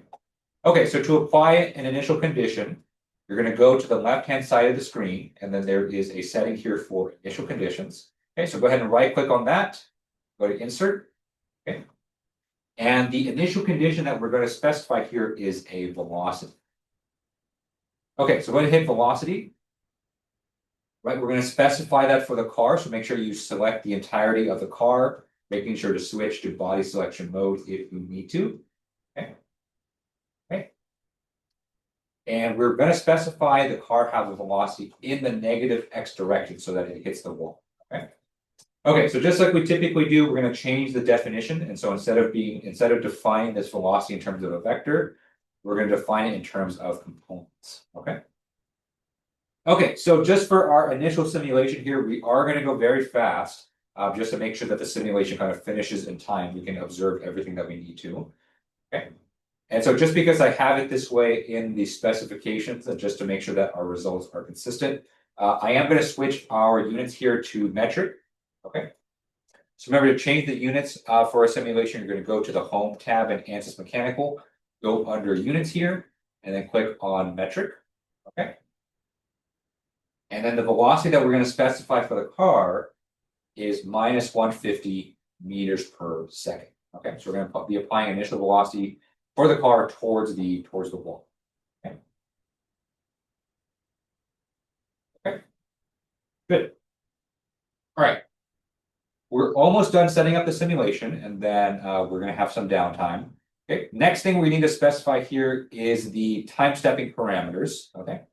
So by default, ANSYS actually does a dynamic, time step size kind of specification, right? So you can actually see that here.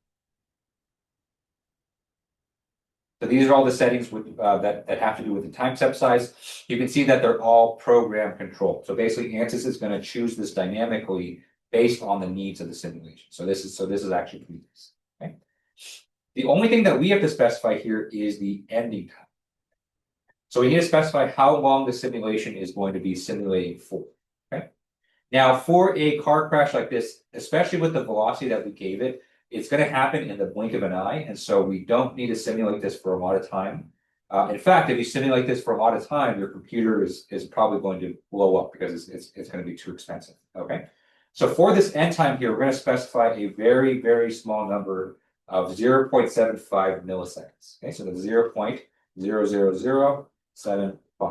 Okay, so it should be 7.5 times 10 to the minus 4. Okay. And again, I know that's very, very short, but we want to make sure that the simulation finishes in the time of this class. Okay. Okay, good. All right, and so we're just about ready. So the last thing that we're going to add here is just some output fields. Okay.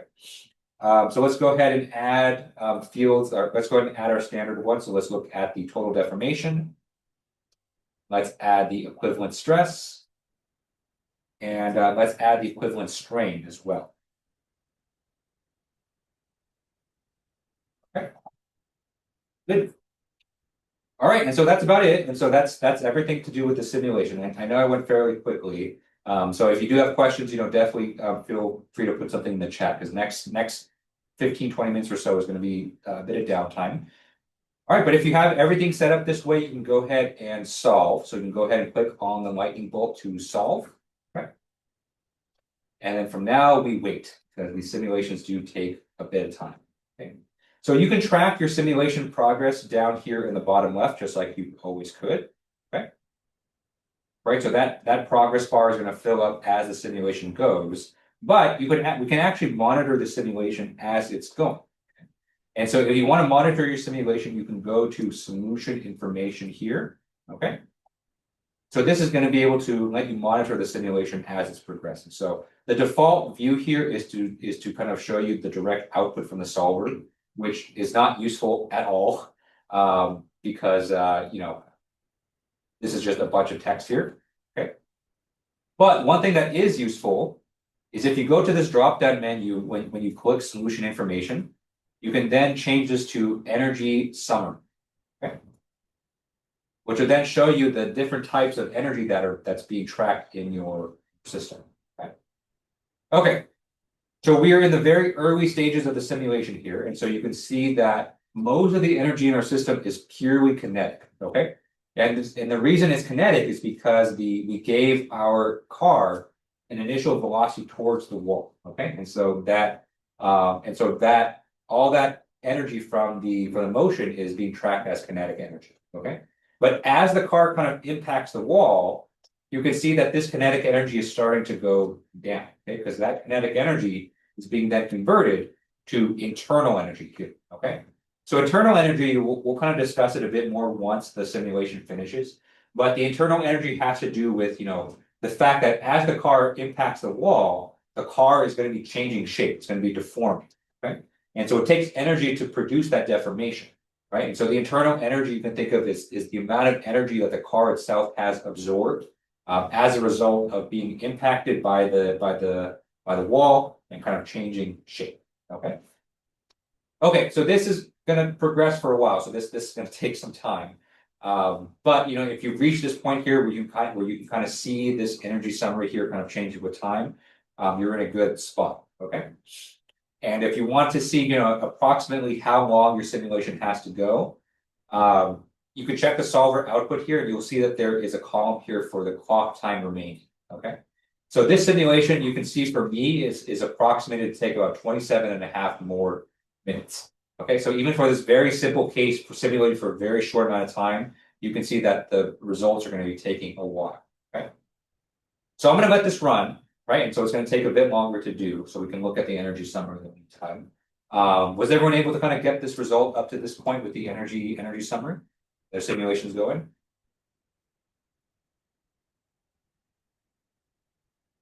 Everyone on Zoom doing okay? Everyone able to kind of get this get up to this point here?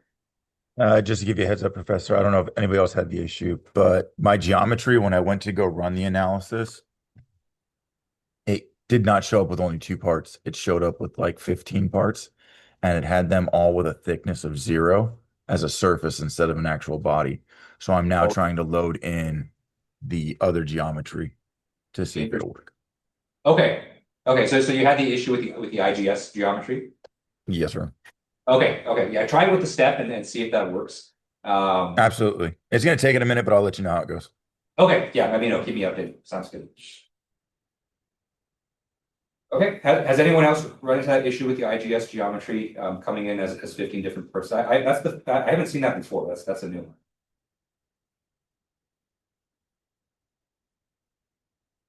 Okay, but probably some other people that have that are later will run into that issue. So okay, yeah, Chris, let me know if that occurs with the step geometry.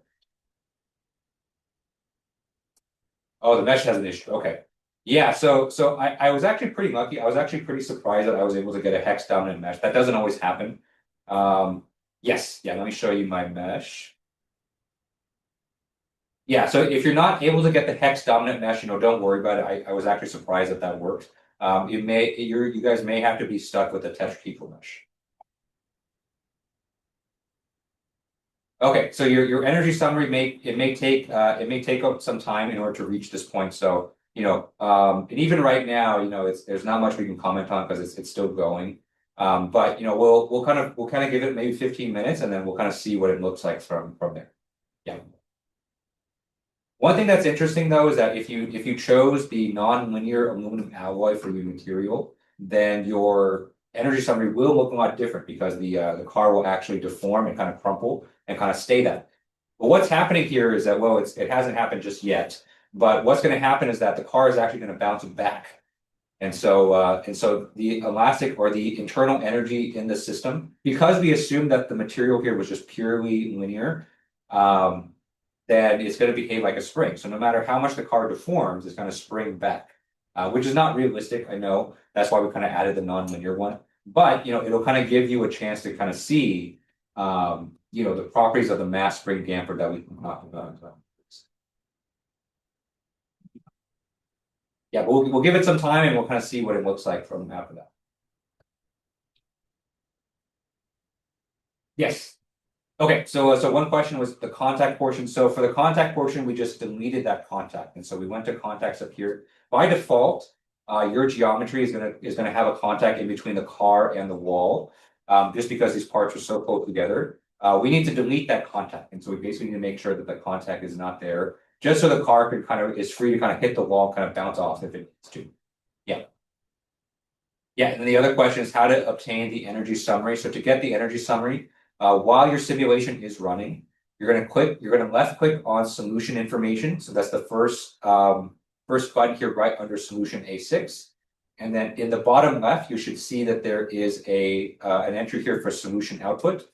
And so by default, it should show something like solver output like this. So you're going to change that to energy summary.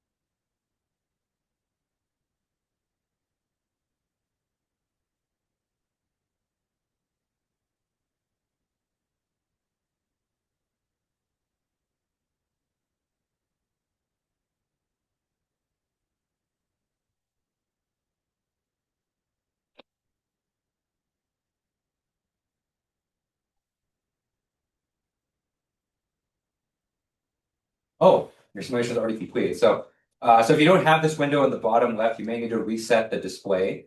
And so you go to display up here. My computer is really slow. Maybe click show here, and then there's options here to kind of reset everything. Let's see. You may have to search here, so you may have to search for reset display, something like that. Yeah, so if your solution's already done, that means your computer is really good. So you may be able to look at the deformation and the equivalent stress. Yeah. Yeah, and one nice thing that you can do, one kind of cool thing you can do once the simulation finishes, I can't show it yet because just mine's not done. There should be kind of a play button that should be kind of appearing in the bottom middle of the screen. If you hit that, you can actually see an animation of your car actually impacting the wall. Yeah, but for me, I'm still quite a bit of ways down, so we're still only at 25%. Just a heads up, Professor, the step file loaded in just fine, and I have already started running the analysis, so hopefully it'll catch up. Cool. Thanks for the update. Yes.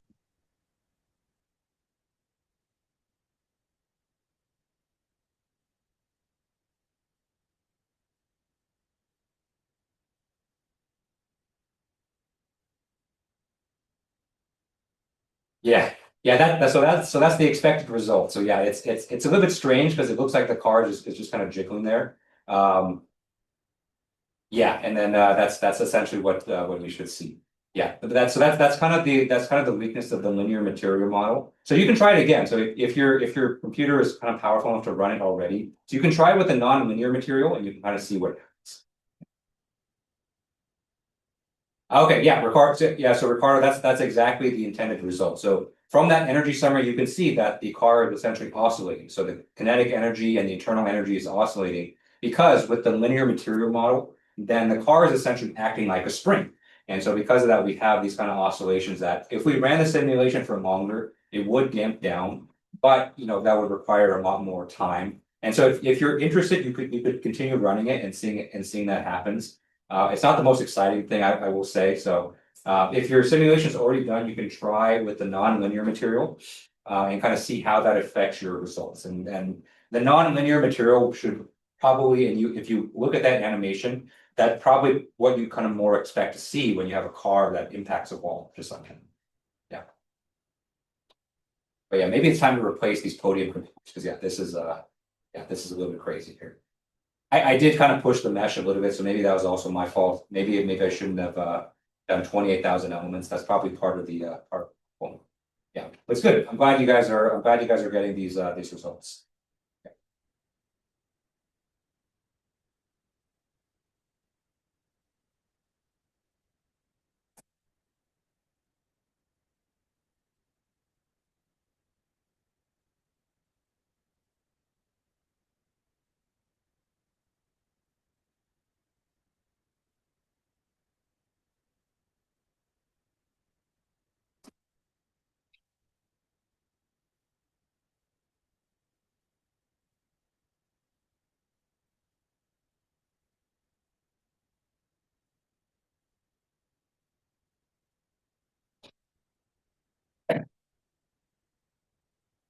Yeah, and so if you did of course this activity is not being collected, so it's all just up to whatever you guys are interested in.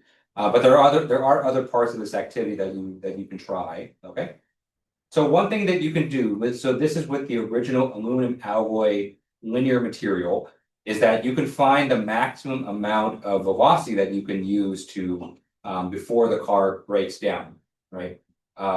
And so we can basically assume that the yield strength of aluminum in the dynamic sense is only 55 megapascal, right? And so just like we've done in activity 2, I want you guys to update the velocity and change it so that until you find the place where maximum stress is about 55 megapascal, okay? Now it's going to be very slow, right? So you can imagine that, hitting a car against a wall, generally speaking doesn't end well for the car unless you're going very slow. Right. And so you're gonna have to reduce the velocity quite a bit in order to get to this point. But that's one thing you can do. Next step for the activity is to try the same thing with the plastic material. Okay, so you can do that as well. And part 7 is to summarize your findings, but we're not collecting this, and so you don't have to worry about it. But one thing that, like I said, one thing that is not part of the activity is trying this with a non-linear material, especially if you have a powerful computer that's already finished with this. Your computer should be able to handle the non-linear material just fine. So go ahead and give that a try and kind of see how that affects your results as well. Yeah. But besides that, that's the activity, right? And so I kind of tried to finish early just to kind of leave room for questions and leave room for the simulation to run in case it's a situation like this. You guys can't hear it, but I can hear this computer here just laboring, just kind of suffering, trying to get through this simulation. But that's all I had planned for today. And so, of course, I'm going to stick around until 5:50. So if you have further questions, but if you've got this simulation to run and you kind of are set to try different things, you guys are free to go. And so if you guys are heading out, thank you guys for coming today. Please remember to come back here, come here in person on Tuesday for the exam, just so that we can all take it. And that's the only thing I have planned for Tuesday. And so the exam, I've written it as if it were a 90-minute exam, but just because we're making good progress this summer, you guys are gonna have the full 3 hours to do it. So time shouldn't be an issue. But don't plan on coming here, an hour late for the exam. Try to come here on time. And if you finish early, you can finish early. All right, but yeah, so thank you guys for coming today. Thank you guys for coming this week. I hope you guys have a good weekend, and I will see you guys next week if you guys are heading out.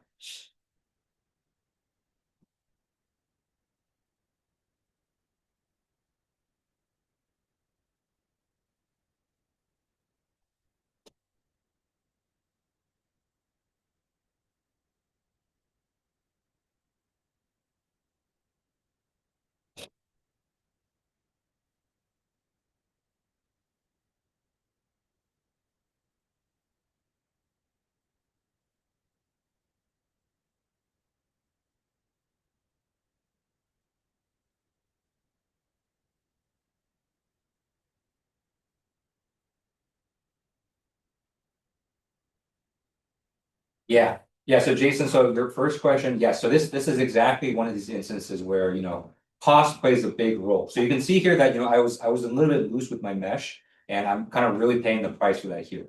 So yeah, so unsteady simulations, these are kind of the really expensive simulations that you kind of see in practice. Yeah. And for your nonlinear run, you see the car just crumbles. Yeah. So when you have a nonlinear material, then what tends to happen is that you can go into that plastic deformation region where the deformation can't be reversed at that point. So that's more realistic because if you expect a car, and remember the initial speed we gave this car was 150 meters per second, which is very, very fast. And so, what you expect is that if you send a car at that speed at a wall, it's not going to bounce back, it's just going to fully just crumble. And so in that situation, all the kinetic energy gets absorbed into the material and it goes into doing all that plastic deformation.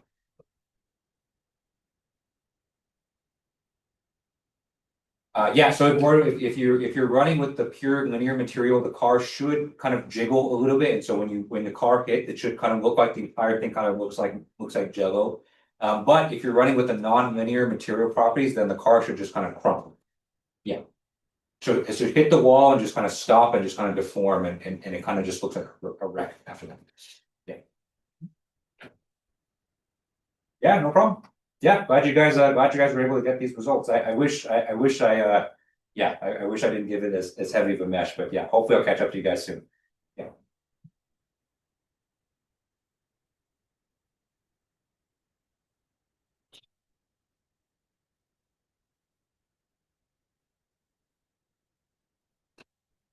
Yes, yeah. So for the exam next week, you can bring one cheat sheet. So that's one 8.5 by 11 sheet of notes. You can write on both sides, and you can write or type it. But yeah, so but the only materials you can have for the exam are your writing utensil, the pencil or pen, your calculator, and your cheat sheet. Yeah.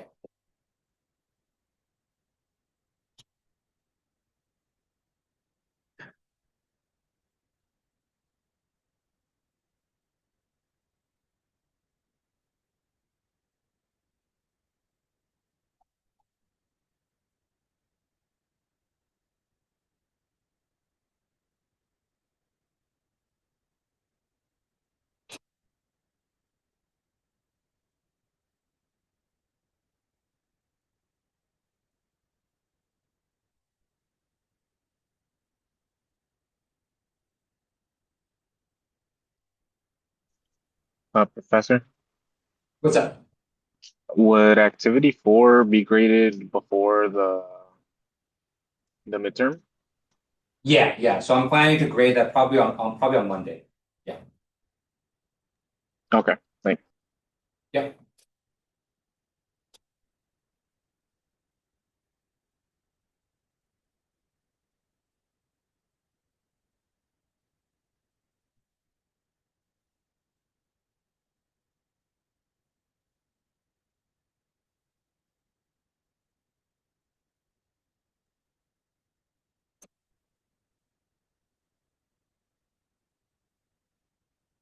So, yeah.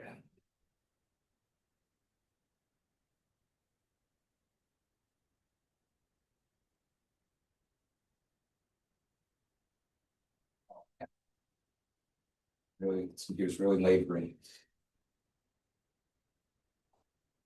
At least it's not your computer. That's true. That's true. It starts smoking. Yeah. It wasn't like that when you left. If it starts smoking, then we put the metaphorical chloroform thing on. We just hold the power button and hope that it comes back to life after. Yeah. Oh man, it is. Yeah. Okay. I don't think we're finishing this one. Okay. So if your simulation is taking too long, in theory, you should be able to stop it with this red square here. So that means stop. I've never really had any success using this button though, so I don't know if it's just for show. We can try it and see. Just so that we can kind of get some results. Oh, it worked. Wow, that's the first time I've ever seen that work. Okay. All right, so let's go ahead and change this. Let's go ahead and change this mesh size here. Okay, so I'm gonna go ahead and double this. So let me go ahead and set this to 0.01. Let's remesh. We may not be able to get a hex mesh anymore on this, but that's okay. Okay, yeah, so it's hex mesh-ish. Okay, and then now we have a much more reasonable number of elements. So we have 2,000 elements here. Okay, let's try again. So let's solve. So this should hopefully be a lot much more reasonable to do.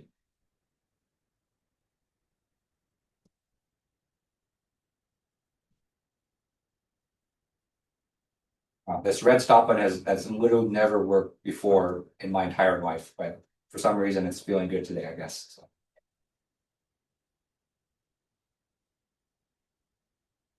We should be going much faster.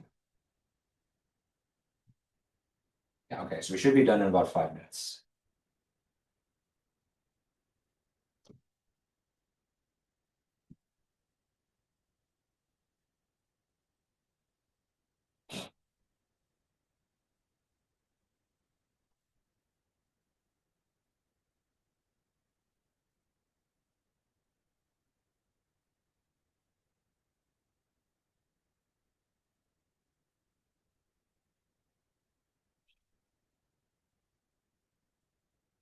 Alt F4 does work, yes, too. Yep. That's the ultimate one. Oh. Energy error too large. Seen that before. You need a slightly smaller mesh. Let's try that too.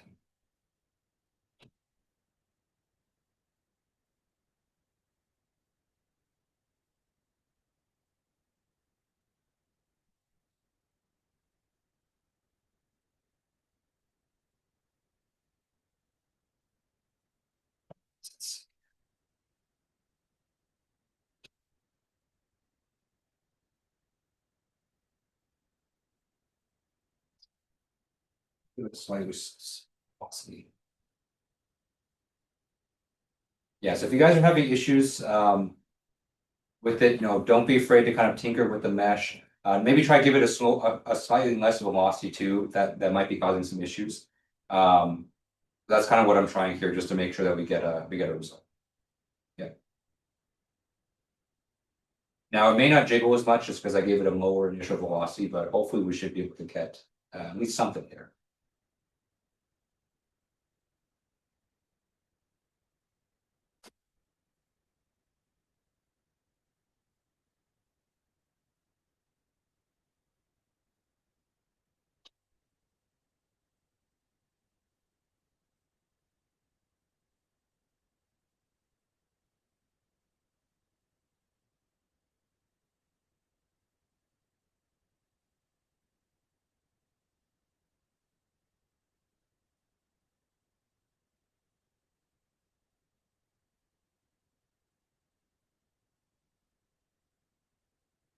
Checking my.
Everyone on Zoom, you guys are doing okay? You guys, anyone running into any issues with the simulation? No, I ended up with 5,300 elements, and I'm at about 47% right now. Got it. Good, good, good. Everyone here doing okay too?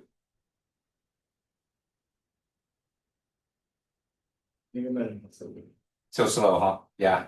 I know. This activity is just a lot of downtime, unfortunately, but Yeah. that's kind of the price you pay for dynamic simulation. I don't remember being in this slow before. I've run this activity for sure on this computer, and it's definitely never taken this long before. Must just be kind of a weird day today.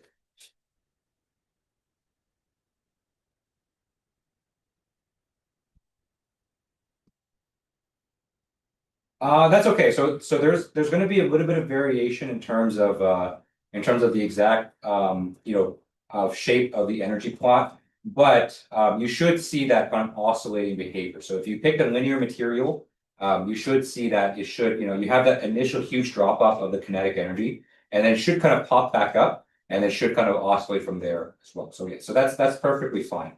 I think yeah, so that should be just fine.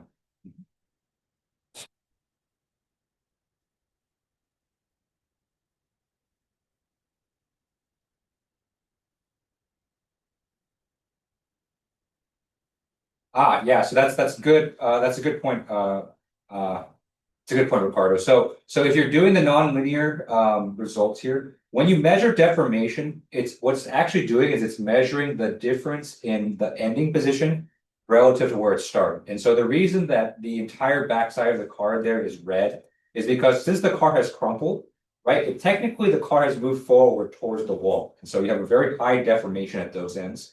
So actually, if you want to find out like a good indication of how the car itself is kind of deforming relative to itself, you need to actually look at the strain. So that's why we kind of display the strain as well as the deformation. Yeah.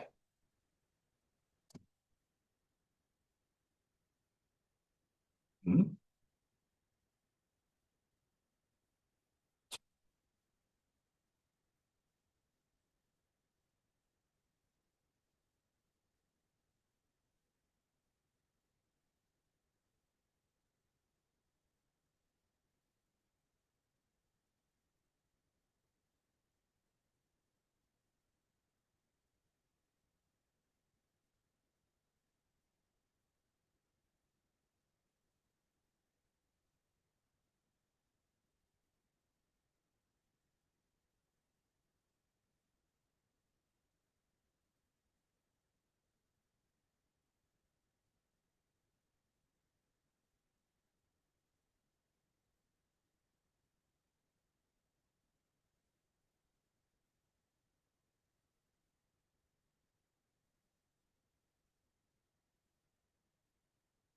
Yeah.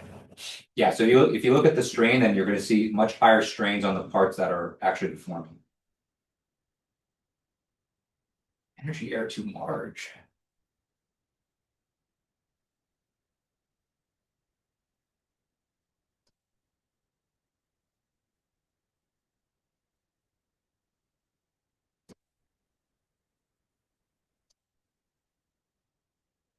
I can actually get rid of this. Let's just write the just run the tab mesh. See if it works.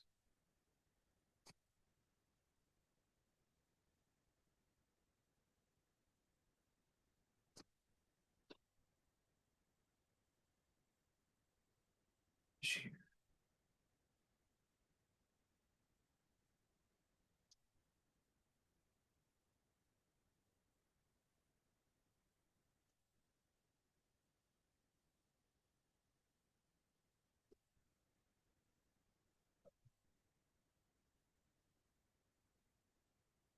Yeah, you guys may run into issues with the hex mesh. I think that might be what's causing these issues, but let's try this.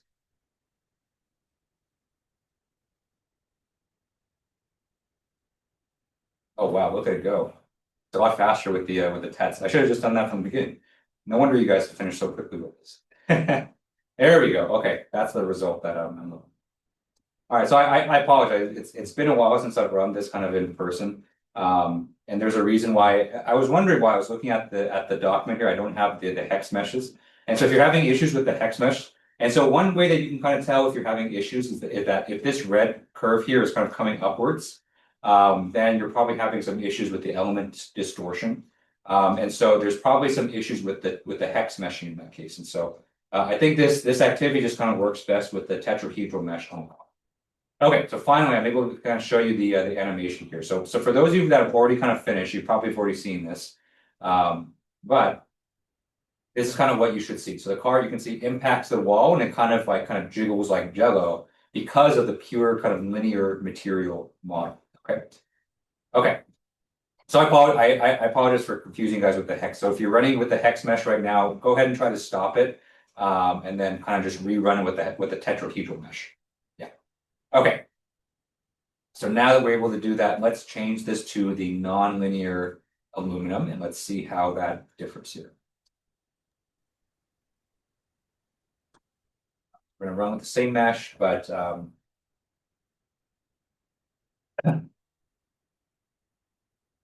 different material. So this might be a little bit slower, not that much slower, apparently.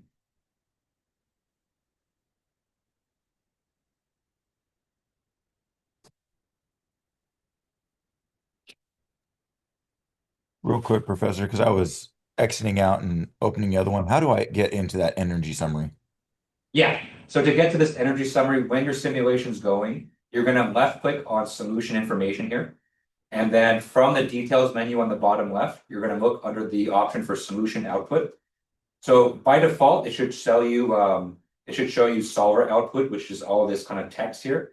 But then you can change this. You can change this drop-down menu to energy summary.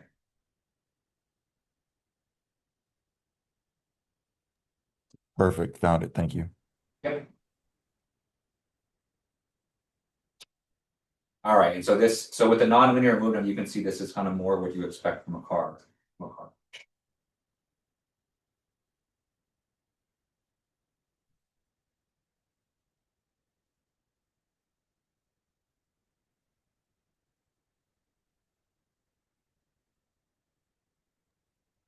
Professor, we didn't look at the section when we were running some of our other analysis. Would it show us similar data? Obviously, I wouldn't think energy, but we would have some sort of data in there. There are things you can look at for static simulation. It's not going to show you an energy summary like this because remember, everything we've done up to this point has been static. But there are other things that you can look at. They're not particularly useful in most cases, but you can definitely look at them, if you want to see like the output of the simulation, or some metrics of like energy conservation, things like that as well. But yeah, Okay. so some of this information is available for the statics. Perfect. Thank you.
Hey, Professor, mine's finishing up right now. But I appreciate you getting me through that last couple of parts.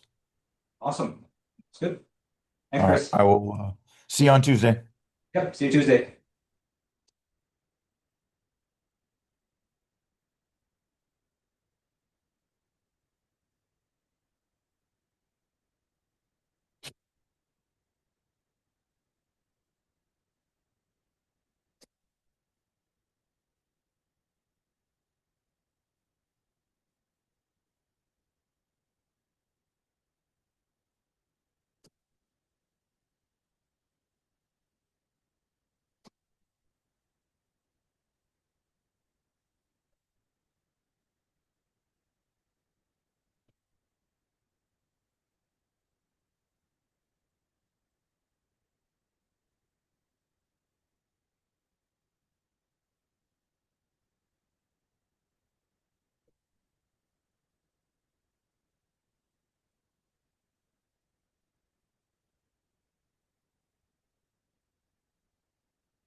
I have a question about the. Yeah. For the grad students. If I'm doing something that is supposed to be in a dynamic setting. If you just run the whole scenario and everything through that, does that count for that You can do that. category? Yeah, so if you will do everything in dynamic, you can, that's fine. Just be aware of the cost. So Yeah. try it out first. So there are ways to do like a pseudo dynamic simulation. In a static setting, where if you like for something like this, I could actually make the argument you could do this in a static setting. Where you can just apply just a very large force at the front and you're gonna get the same result. Yeah. And so basically you would apply like an impact force in that sense. And so that's one thing you can consider if the dynamic simulations get too heavy, because for the final for this one, it was okay because this was kind of a boxed kind of thing with a very few degrees of freedom. But for your final project, you're going to be tinkering with things a lot. And you're going to be running lots and lots of simulations. And so the cost may get pretty big if you're kind of tinkering. You have to wait 5 minutes for a simulation every single time. So yeah, so just be aware. Yeah, Okay. but if you can do it all in dynamic, that's totally fine. Okay,